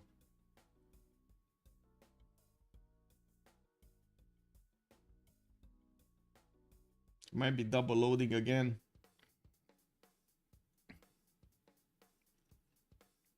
I was thinking if I should stream it, but I wasn't really sure I should stream it. So what I did is actually make I would say a time lapse. Like I recorded everything from the beginning as much as I can. I didn't record the last part, but I can't really say the last part is that amazing. Like I did mostly like a lot of micromanaging and fixing problems rather than doing the main stuff, like the main infrastructure and everything.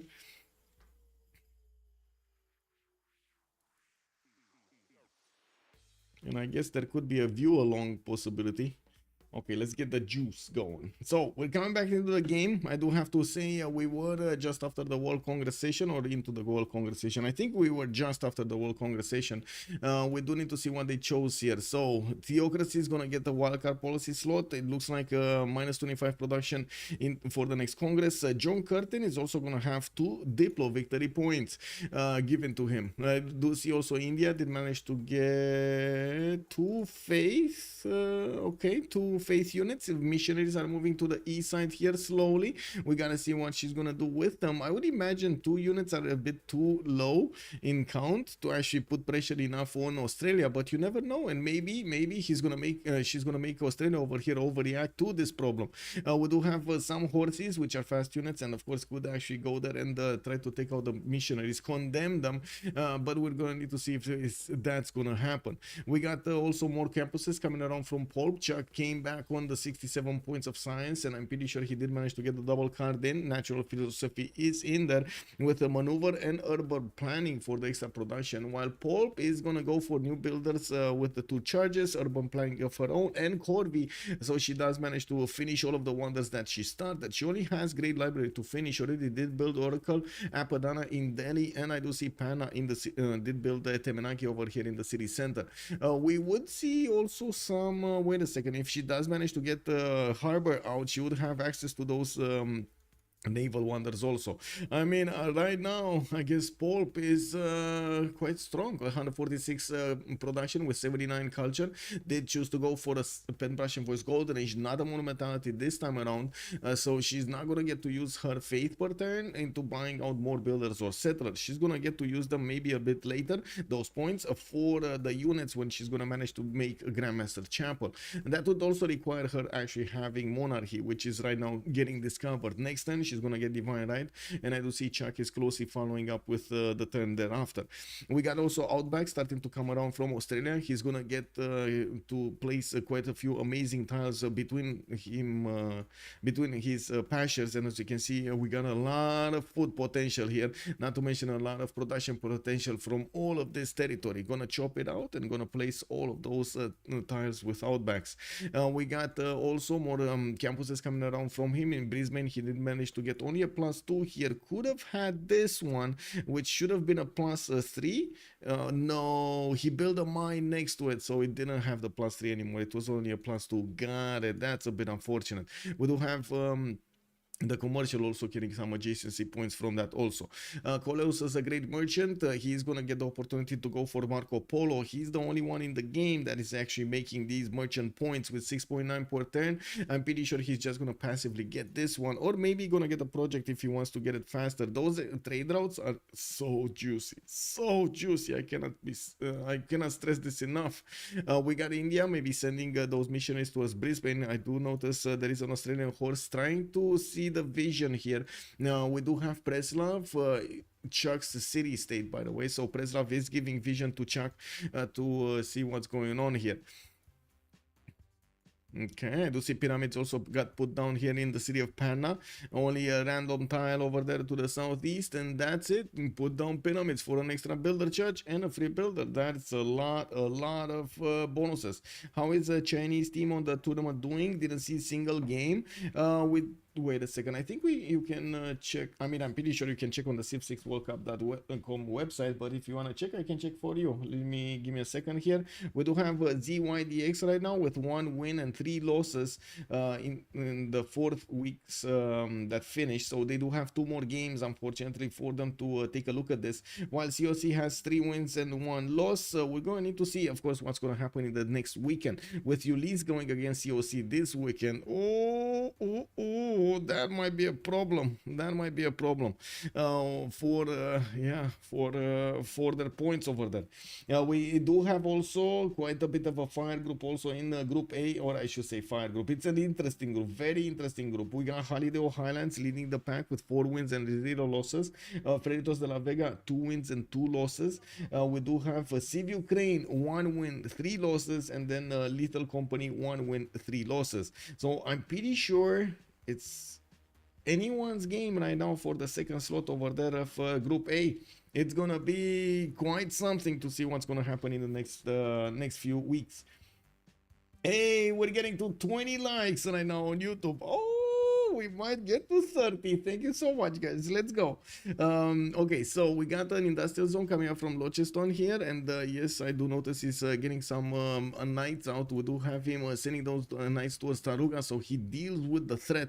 While Taruga did build a crossbow here, it looks like the Australian horses could not punch through its defense. We do have in Preslav also about India about to convert that city center. I do notice in the religion we didn't get the 4th choice here. We got still Tithe giving her quite a bit of gold here on 37 points right now. Campus is also going to give her the extra science she needs, and she did manage to pack that culture from the Penrussian voice. I would imagine we're going to need to see some, or at least 1 industrial zone here from India also. Well, I guess we're going to need to see. It doesn't seem like if she will want to go for a culture victory, she's fast enough on this. She might be actually planning to get as quickly as possible towards fascism and get as much culture as possible from the adjacency that this is with the wonders are gonna give her. This is a +3 theater score. We got another +2 over here. We got in the capital city of Delhi a +3. She can put one from Trivandrum as well to the southeast, and has a pretty good campus style over here next to the mountains. Gonna get her Grandmaster Chapel. Definitely needs more food in the city of Delhi, and I wouldn't how to say, take out the possibility of her just chopping out all of these tiles on the west side and putting down farms here. She can work Trivandrum farm, she can work Delhi 2 farms, and of course have the stepwell over there next to them, which is quite good in itself. We do have also some more temples being built. This is going to increase the culture she's making from those faith points, and I'm pretty sure she's going to be happy generating also more faith alongside that. 99 faith at the moment with 97 science and 93 culture. 37 gold a turn. That is an okay-ish economy because she doesn't have any units. Like, if she would have had units and she had this gold, I would have definitely agreed that this is a good economy. It's okay-ish because she definitely doesn't have units. And we have the destroyer showing up. Whoa. Yeah, she's in her, like, what, 4th cycle or something, 4th hit period. Wow, managed to rip my brains apart. In the city state screen, looks like ChucK is still keeping hold of Preslav and also of Anshan with Amani in there. Taruga is being kept by Poolp, and I do notice these Tarugan units are not actually going to manage to keep away for too long the Australian horses. There is a crossbow over here that is going to need to get back into the safety of the city of Taruga unless he wants to meet his demise over here from the Australian knights. We do have the walls going up in that city center. That's a 43 defense strength city, and Poolp can just put in more envoys. We're going to need to see if she's going to manage to give this city state such a big defense that not even Australia will want to play with it. We got more commercials coming around. Definitely Australia will want to move the trebuchet to the front line, so she towards the city of Taruga, so he could smash through the walls. That would still mean there's quite a bit of time for him to get here and smash that city down. We do have also encampment coming up from Newcastle upon Tyne. Newcastle, sorry. That's the first encampment that we see in the game, and I would imagine he's gonna want a general. But I'm asking a very simple question: when is that timing attack coming out? Because it looks like both of them are actually trying to sim here, but in the overall scheme of things, with Gandhi managing to get so many cities and also keep up with production capabilities, has a lot more faith. In the next part of the game, it does seem like Gandhi over here is going to have a serious advantage from having more of everything, like more campuses, more merchants, more theater squares, more holy sites, more, you know? She can't defend her CS while ChucK has 2 pocket. Yeah, I don't see how ChucK can ever push Poolp. That's also a very good question, if he can ever push Poolp. We might see him. I mean, there is a way with the diggers on the coast over here, but as you can see, we got some Indian galleys keeping check. I would imagine it would cause quite a bit of stir if you see some diggers showing up on the western side of India. Oh, I would just love to see that in slow motion over there. Them getting onto the shores, being met by a unit from India, and then the Pikachu face starting to come out. You've seen even the meow. Oh my god, did you hear the meow? Did you really I was just talking.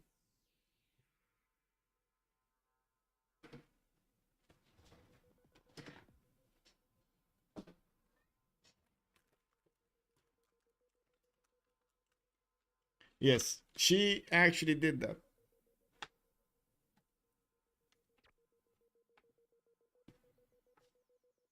Yeah, she did that.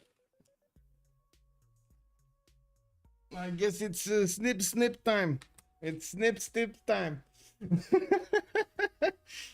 Oh my god, it is what it is. Can't do her job. Yeah, she did her job. We got more temples coming up from Australia here, and I do see Poolp with more science and more culture than ChucK is, keeping ChucK on catch up. He's playing catch up right now. He has been playing catch up, I think, from the beginning of the game. I think these few turns of difference between them is actually him settling Newcastle and not another city, like, because he just didn't have first of all, he got there a bit too late, and then second of all, he didn't really have good times to work in that city center. A cat does what a cat has to do. Yeah. Okay, now we got Taruga with 52 defense strength, and I'm pretty sure these knights cannot push through it unless we do see the trebuchets coming around. Perth is going to get the second one, and yes, I do see camels coming out here in Brisbane in 3 turns. We do have also commercials coming up from Mumbai. Okay, India gonna get to defend actually. Oh, she did need to get a few pikemen to actually defend against an Australian horse. I mean, that horse is not really going to be a good match for these pikemen. We do have the plus 10 strength against the Australian horse quite easily because of the pikeman anti-cav bonus. We got pyramids also in 5 turns finishing in Panna. She does have a crossbow there helping her defend this place. Words of Religion card has been plugged in, and she's getting a plus 4 damage dealing from that. I do notice she did not manage to actually convert Preslav, but she's sending one of these missionaries on the west side to see what's going on here, maybe even convert the city of Taruga or something, and then, well, I guess that is plus 3 gold, right? If she does manage to actually get Preslav, that is plus 3 gold for her. Whoa, pyramids got taken away. Locheston did manage to chop them out, and it looks like it left India speechless. There is no more pyramids over here. We got a circle of shame. And I gotta say, chat, did you see any sin happening here? Did you see any Civ sin happening in this game? Except the cat that almost, you know, did something to the computer over there. Yeah, he has been fighting the CS for like 25 turns. Yeah.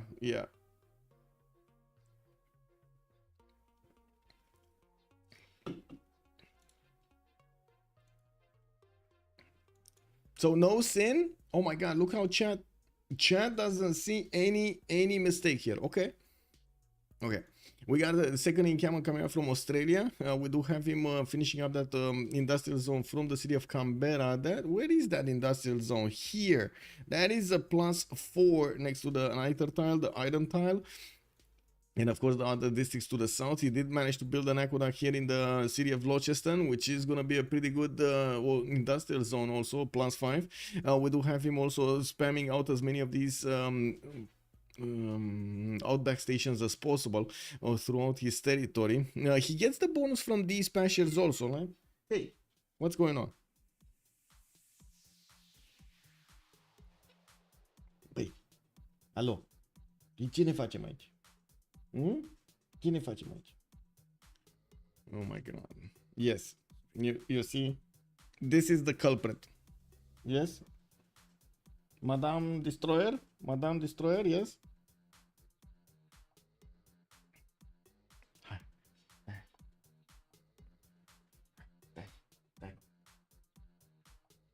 Well, we do have armories coming up in Newcastle, and I do notice finally Australia did manage to recruit a general. That was a 30-pointer. That is probably the first one in the game, Hannibal Barker, which is just going to give him an extra promotion level. Not really something amazing.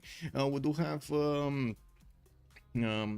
have also some theater squares coming up in Hobart, and I need to check something because I'm going to get very mad if it is.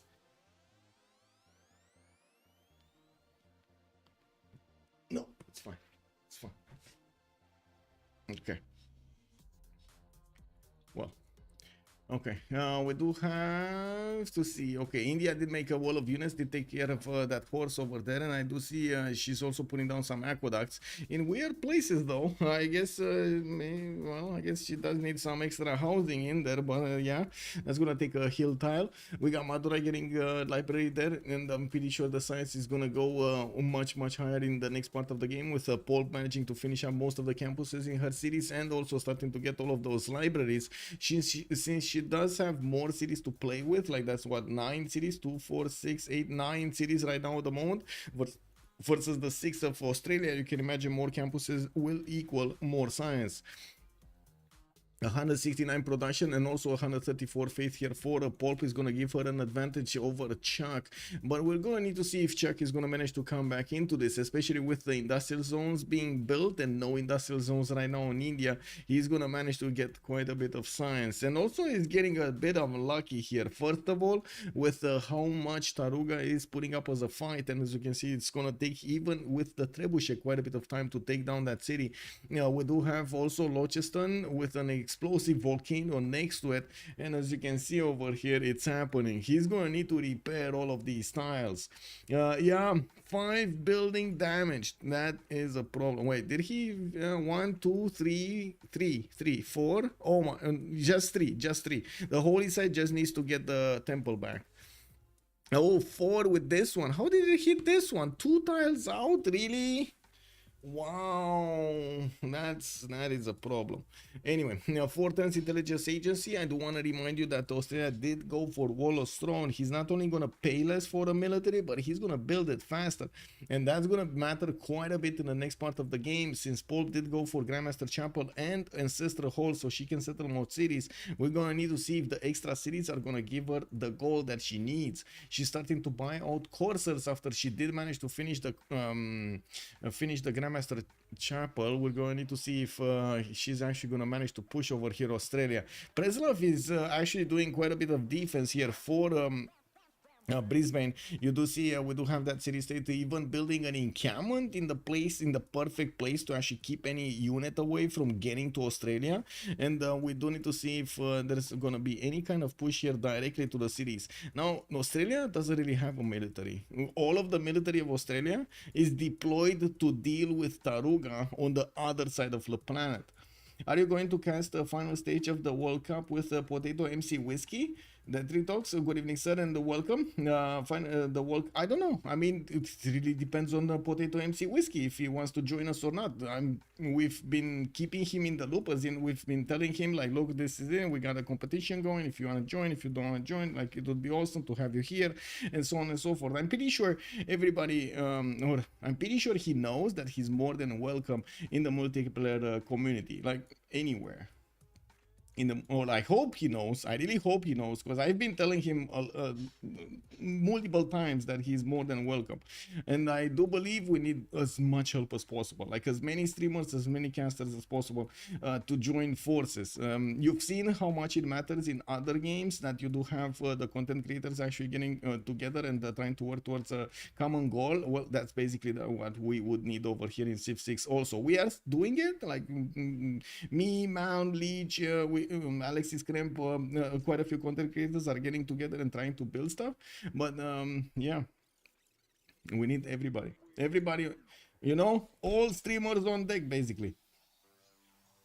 I honestly didn't expect diggers in 1v1, but it is what it is. Yeah, I mean, I guess we're gonna need to see if diggers is gonna be the way. ChucK over here is gonna get pushed way faster than the diggers will come out. We do have him right now going for military tactics, and I do see he has a trebuchet out of position. He has poked the bear. He was the first one that actually sent troops to India, and India was like, oh, you do this to me, no problem. Just wait a bit. We do this to you. And we got some pikemen coming around here and moving towards the front line, while we do need to see if ChucK is going to manage to get his units out. He's not putting a single unit in production, and I'm pretty sure he doesn't have the funds to buy them out, but he's building them quite quickly. He does have very good production. Like, remember, ChucK is on 177 production, but with less cities, 6 cities, while Poolp is on 9 cities, and we do have her on the same amount, even less production, 175 instead of 177. So one city of ChucK is much more productive than one city of Poolp. Now, we do need to see also if the face generation is going to allow Poolp to keep on buying these units. They're not very expensive at this point, and looking at her government, she is playing in theocracy, so she's getting a discount, a 15% discount on purchases with faith. World of religion, veterancy, Republican legacy, of course, for the extra amenities over there, scripture for the extra faith, and natural philosophy for the extra boosts of science. I'm gonna get more campuses here, theater square festivals for the extra culture. We do have also Australia trying to get back his territory as quickly as possible. While I do notice he's starting to put men at arms in the build queues, he's still desperately trying with his general and 2 trebuchets to take out Taruga. Taruga is just refusing its demise. Ozzy might be in trouble. Yeah, I think he's actually getting lucky with the land he has, because again, it's like one tile chokes everywhere. It's not, I would say it's not impossible to hold them, but right now he would still need the bodies to put in the front line, like the bodies to put in those choke points. So we're gonna need to see how he's gonna make those bodies go there. What about Civ7 in the development? Are you going to build pro scene around that? That's a good question, and I think it's I think it's more depending on Civ7 than it is depending on me.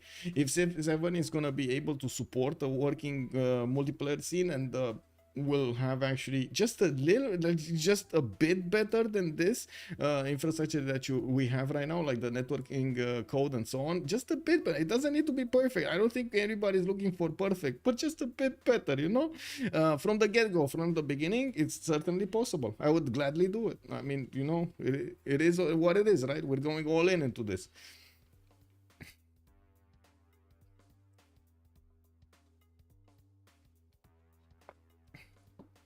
We do have Australia managing to put one of these coursers in the choke points to the west side. He's getting pushed also from the south by that one crossbow, and I do notice Corsair is going to make his way there.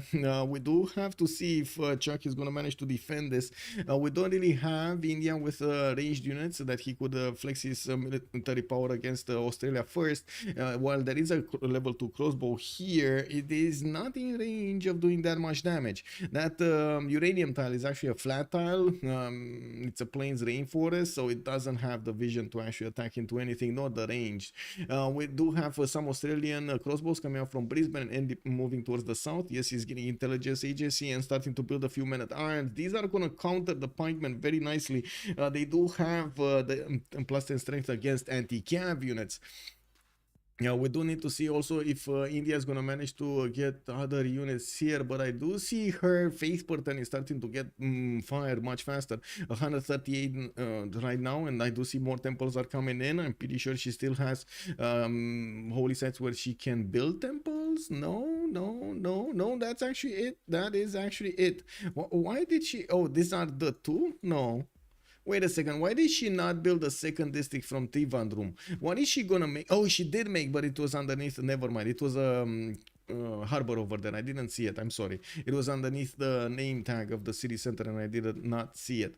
And we do have Srinagar also with lighthouses. Looks like economy wise, we're talking 39 gold per turn. And I do see Muskemen are also starting to come out from Australia. Much stronger unit. Definitely the pikemen are going to be overwhelmed here. Not as much, I guess, the coursers, especially if they manage to get across the rivers and through the choke points. If they do manage to do that, they will start pillaging quite a few tiles, and Australia is going to be left with only one option: to try to build as many units to deal as much damage and keep as many tiles intact as possible, which is going to slow him down quite a bit. We do need to see if Newton is going to come up next, and also what happened here. Looks like Hildegard of Bingen has been picked up by India. Makes sense. She's going to get more science from the holy sites adjacency. Marco Polo is also going to be recruited by Australia. Did manage to get an extra one of those how to say, an extra trader. We do have scientist screen. Looks like Australia is going to be very close to picking up Ibn Khaldun, even if India is on 20 points a turn, because again the combination between having Pingala double and of course Oracle over here giving her a significant advantage there. 4 more points. We do have more universities coming in here, but slowly. It's taking quite a bit of time to build them up, and I do see she doesn't really have the food necessary in Madurai to make it a great city. Now, we do have also some missionaries with this military. Remember, she does have crusade. So if she does manage to get next to the city center and actually convert the city center, all of these tiles are going to have an extra +5 for her units against her opponents. It's going to be extremely valuable.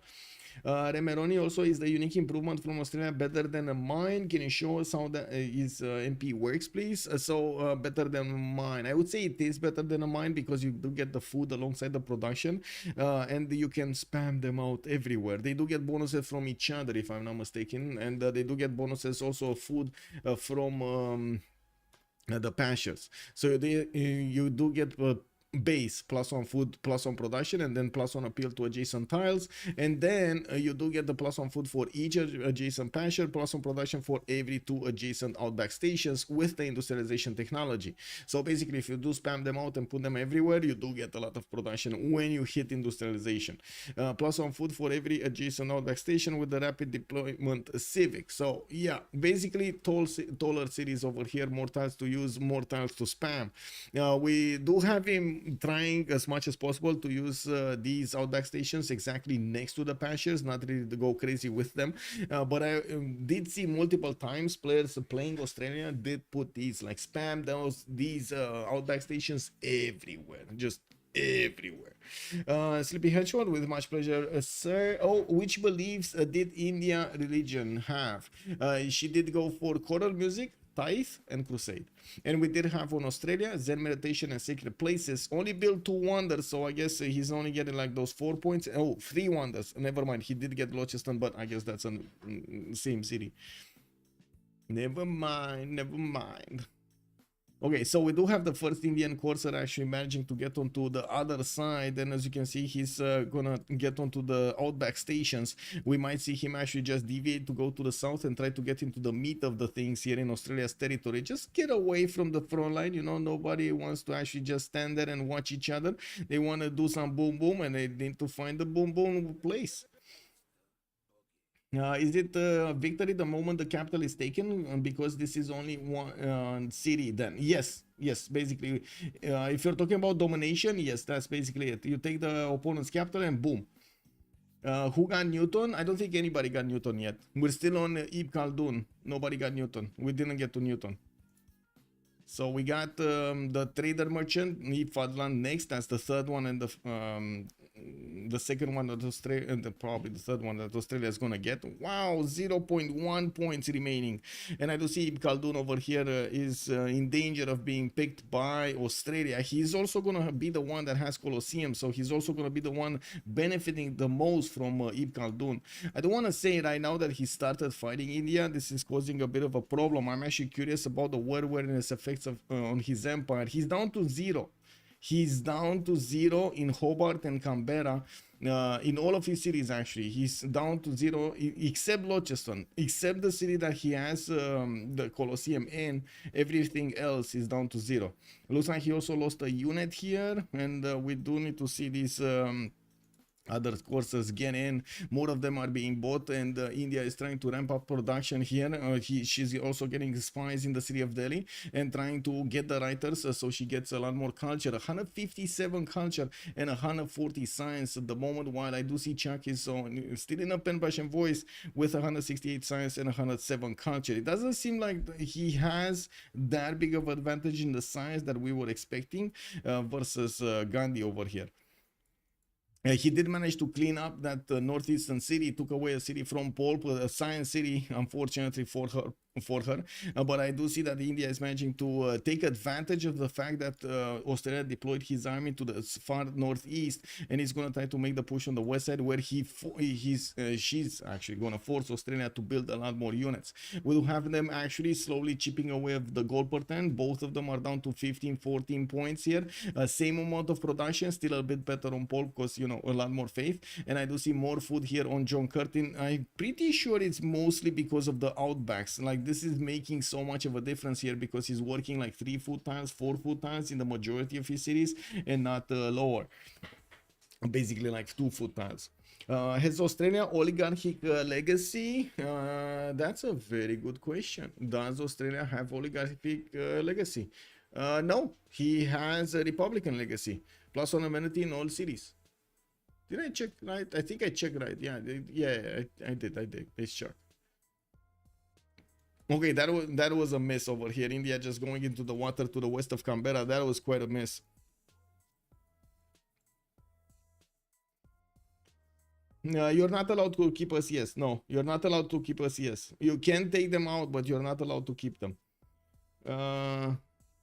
You think it's already over because India has GMC? That's it. Okay, Forking Knight, by the way, good evening, sir. I gotta ask, did anybody see a sin in the game? Is this a 0 sin game? Are we looking at 0 sin game? We might be. Okay, we got Australia managing to get his general back in Canberra after the deployment towards the northeast, and he did also recruit El Cid. That's going to give him a bit of an influx of points. India did get encampment from Ahmedabad to the east side. She's building up that encampment training project. We'll need at least 60 points for the next general, while I'm pretty sure she's going to want a higher strength one, like a higher era one, I should say. Managing to get a few units in the back line here, while Australia is trying to cut this off with some of his units. We're going to need to see if he's going to get to build this line as quickly as the units of India are coming close to it. I would imagine Trebuchet moves on sheep tile. This one, musket. No. This, can he get here? No, it can't get here, but it can get here. Okay, so he can get here and protect these tiles, and maybe even set up a trap for the courser to go onto the pyramids. Try to take a look from the top over there. That would be the major vantage point, and then pow, you know, some arrows just coming out from the shadows. We got medics coming out from Canberra in 2 turns, and there is this weird Poolpish Indian courser that's trying to get somewhere that just got taken out. I don't know. That seemed like a very big sacrifice. Guess someone took Hypatia instead of passing, so it is a good game for sure. Kick W, man, yes. Okay, so it looks like chat is deciding a zero sin game. We got a zero sin game. Damien, good evening, sir, and welcome. Can you please say something more about the tournament? Yes, sir, I can say something more about the tournament. Also, Baxter, yes, I crashed. I didn't really crash, but it was like double loaded. But yeah. Civ6 weird. So the Royal Rumble is a tournament organized by Alexis Kremp. It is a 1-versus-1 tournament. I understand every week the players are given a list of their opponents in that particular week, and they have a week, of course, to finish their games. The tournament is being played at the same time on two major communities, like thousands of players strong, 14,000 on CPL and like 15,000 on or even more on CFR.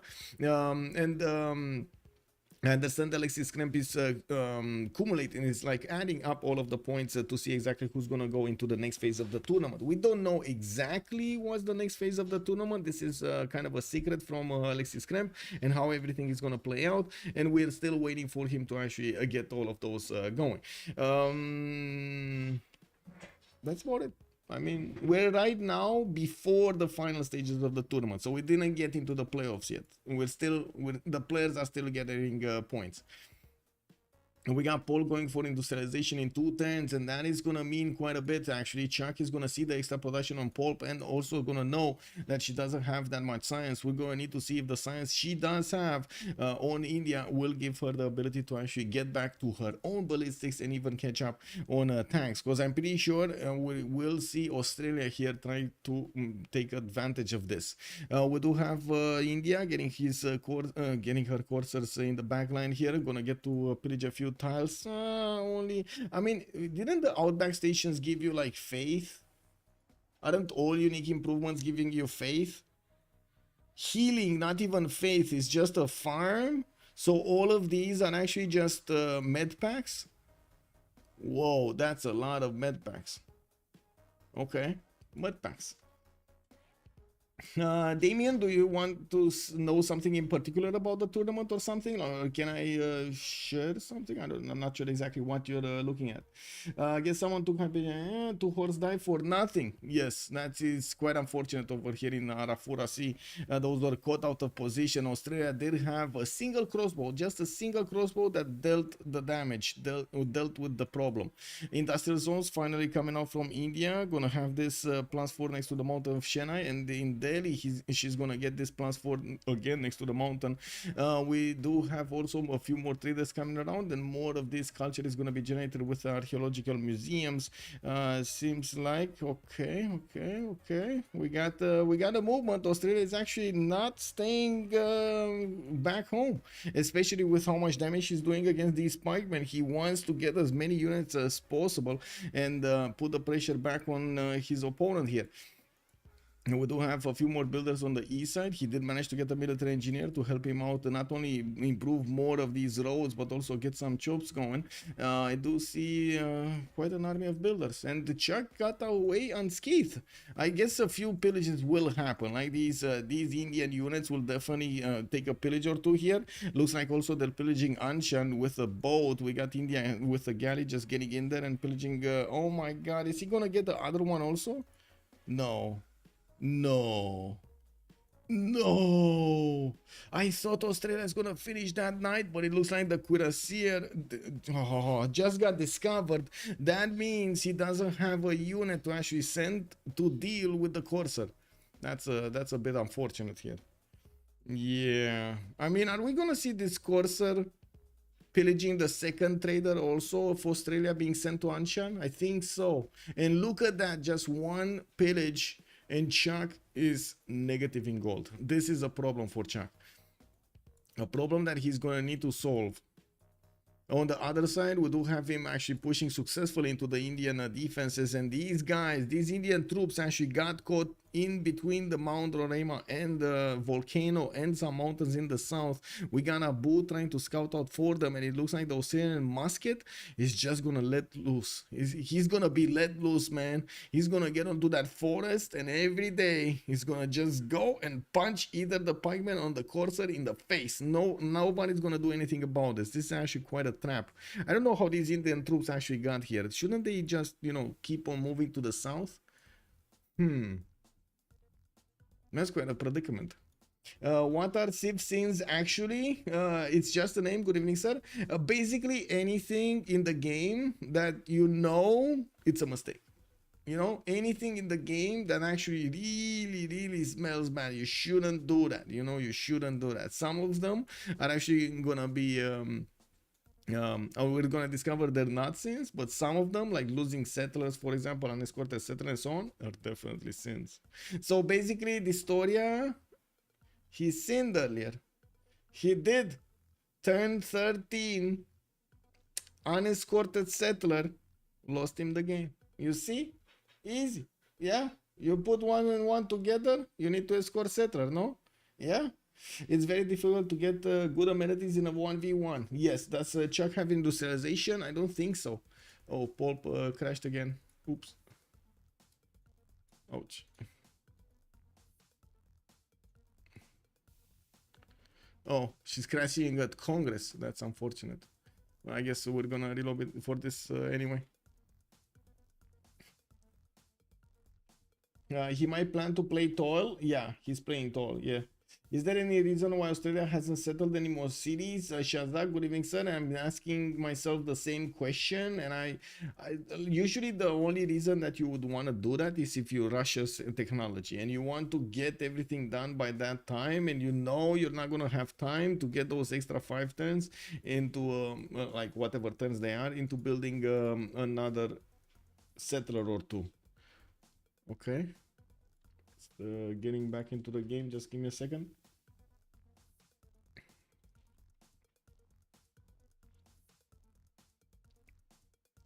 Yep. Well, at least these 1v1s relobbies are really fast, right? We don't really need to wait that much for that many people. I don't know, at the beginning they were kind of slow, but right now they're fast. It's fine.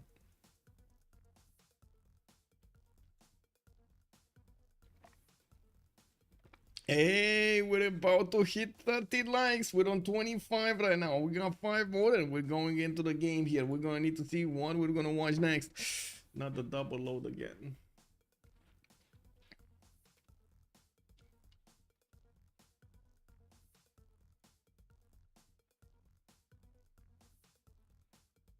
Am I gonna need to do the same thing I did earlier to actually full Civilization 6 to get out from my screen? Oh my god, I'm gonna... No, this time it's it actually allows me. Kick W. Okay.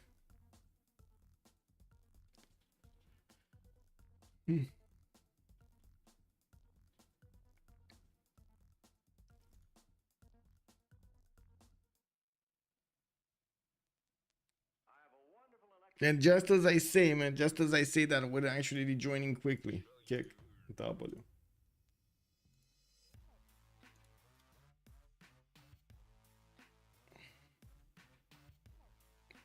Are we getting in there? No? Hello? Ah, okay, there we go. I thought I clicked enter, but it seems like I clicked enter or something else. Must have been the other button. Ping? Ping? Oh. Sorry about this. So sorry. Okay, there we go. Wow, instant. Have you seen that? I barely clicked the button. What do you think about the phrase, if you have less than +5 amenities on free sim on turn 60, you did something wrong?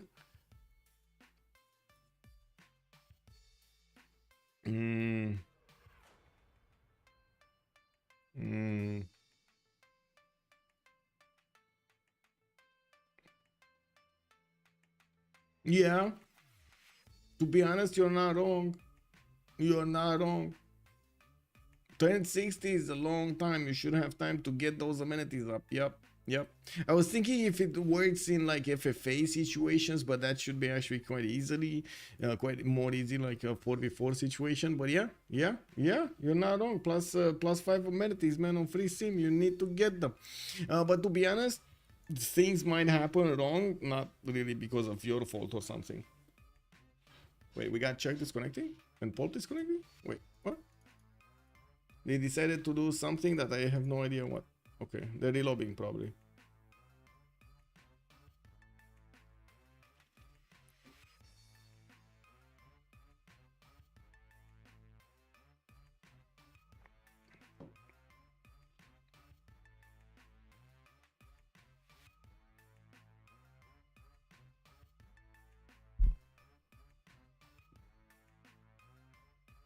So I guess we're gonna wait a little bit.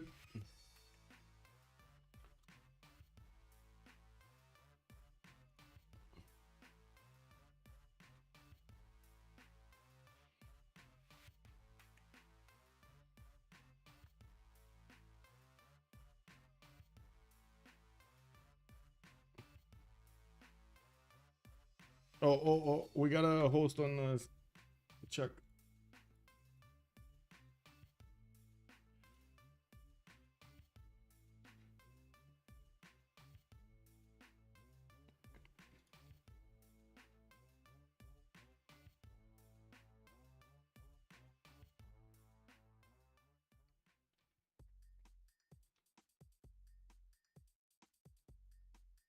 Yeah, Apadana without a reason, it's kind of a sin. Okay. Someone called out the Apadana as being kind of sinning. Okay, we're gonna put Apadana. Okay, we got a sin. We got a sin right here. Apadana is the first sin. Building Apadana without a follow-up, I think it's called, right? There we go. Ding! We got it going. Yeah.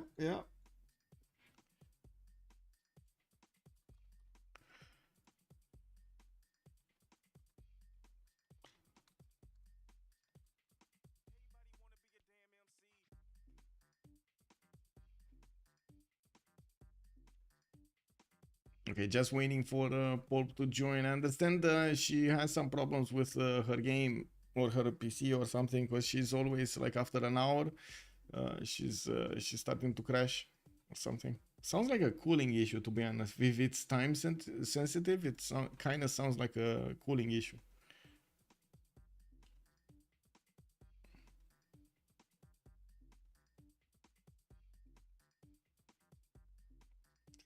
Building Apadana to deny it from your opponent is not a sin.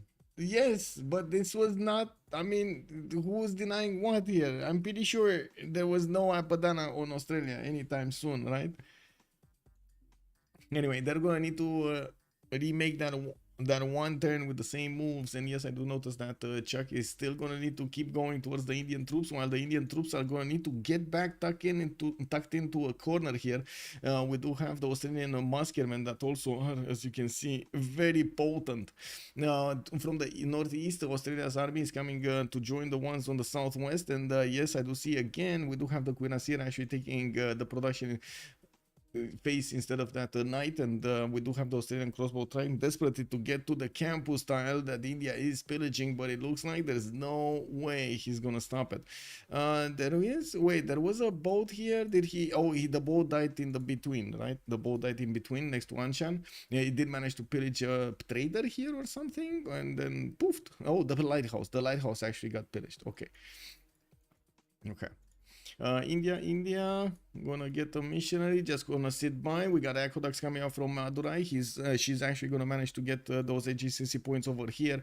Didn't actually manage to get like 2 of them, but to be honest, she can actually put an aqueduct on this 1-5 mine to give the water to Delhi, and also gonna build 2 very strong industrial zones between Delhi and Madurai, or could have built 2 strong industrial zones because she did build it in the north, and that idea just out of the existence.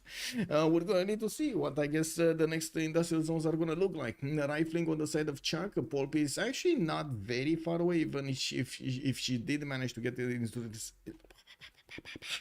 industrialization going, she did not manage to stay that far behind in the science screen. So as you can see, gonna go for some encampments. We do have the two big ones, the two big guys getting picked up here. No, only one. Looks like Khaldun is gonna be on the side of Australia, and he's also gonna pick. He got two IBs. He got both of them. He got Khaldun and he got Fatland also. And I do notice Galileo Galilei, the next scientist, also was on India. And that actually puts her in a bit of a predicament. Newton could have been coming up next. And India, yes, she's going to have a bit of extra science from popping that scientist next to the mountains. I do see she only has like +3s, +4. Is this a 1, 2, 3? No, that's a 3. That's a 1, 2, 3. Yeah, that's a 3. 3, 3. Only 3 points. Only 3 tiles next to the mountains. Okay. Now, where did she actually send it? Did she activate it already? I guess it went and gone, right? Yeah, it came and went actually. Yeah, oh well, it is what it is.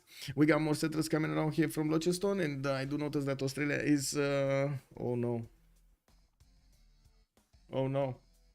he's gonna load himself with a lot of patience. So Poolp actually joins. When I arrived on Su channel, he was coach for 4v4 newbie ECO match in my team. I was on Hungary and went for Apadana for no reason. I thought it was a good idea and can help me with golden. After I finished, he told me never ever to do this again, so I accept that it's a sin. Oh, I see. And they did build 3 theater squares, so Apadana, not that bad, maybe half of a sin. Yeah. And half the science gap is pocket science, yes. Yes.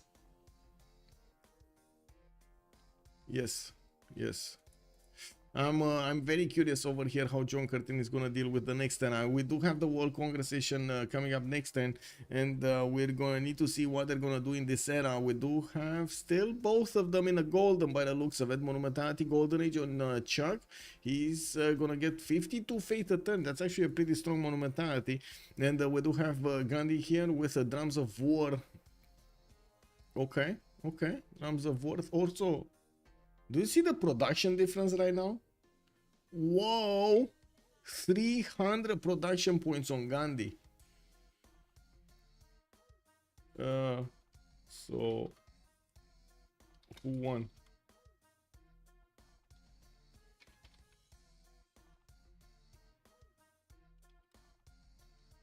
They say they're stopping here, and I'm like, okay, who won? Oh, ChucK won. Technical problems from Poolp. ChucK won. Australia, big muscles. Okay, let me actually see if they're in a channel somewhere.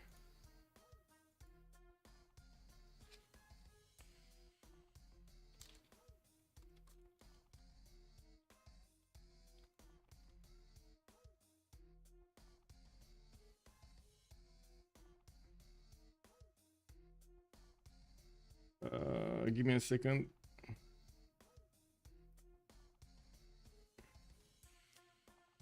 I think actually Poolp is having the same issues I did with my PC, and it took me a while to actually stabilize it. So I might, yeah. Just joining debrief right now. So I will try to actually help her out with this. Oops. Okay, we need to get into the channel, so give me a second so I can put my sound settings. There we go.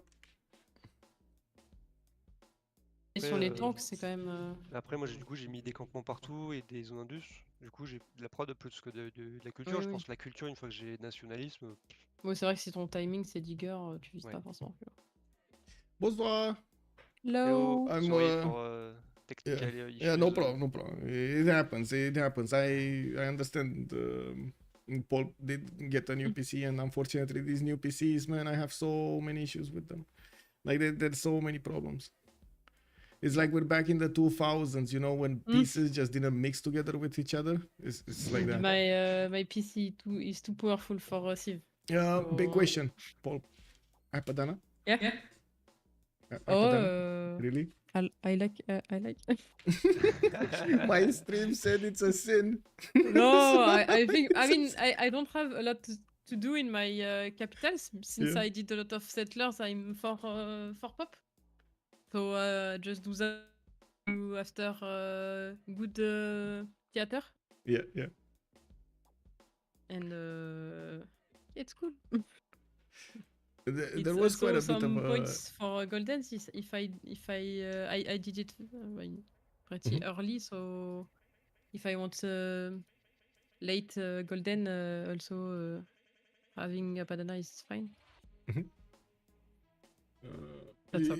Actually, it was funny because all of the action would have happened in like the next 20 turns, right? We would have had you probably trying to get more units to go against Australia, and Australia was just trying. What were you getting diggers? Were you going for diggers or Yeah, tanks? I was for technology for diggers, For diggers, yeah, yeah. and I was about to resettle for city for only campuses, I think, and try diggers. Yeah. Yeah, so the question was, will Gandhi have enough production to kill Australia before diggers? Basically. No, Before before diggers, diggers, no way. No, I have to defend diggers and push later. Yeah, yeah. I think my bonus. I think ChucK is probably plus free activity now, but if we fight late game, he can be lower. in happiness. I don't remember the name. Yeah. And I mean that was my plan. Just resist and after push, do a big push on his capital and try to military. But very late after I defend everything. Yeah, yeah. Makes sense.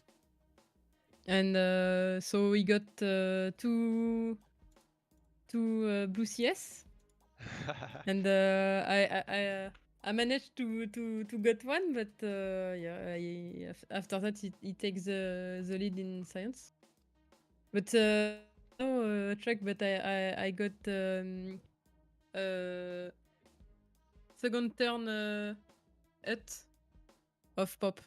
Yeah, I saw you were on 7th score, like turn 3. Oh, I missed this, and I was like, how did you get that settler so fast? I was Turn wondering. Turn one, I see a hut, and I remove my scout from production, and I just in case I got one pop in the hut, so I got it. Settler first. Yeah, so I was like, I do what do I do if I got I got it? So I did fuck it. I do settler and try for not getting stalled by lack of vision. Yeah. I was very surprised because my first scout is going north, my second scout goes south, and my warrior is first meeting Zoraima. And I saw myself on the middle of the Pangea, and I was like, I first meet Roraima, it's very weird that she's on the left, so my scouts go on the right, but nothing. Yeah, that's why I had to. I mean, I miss golden. I'm very close to miss golden. I had to do two builders in my first and second city.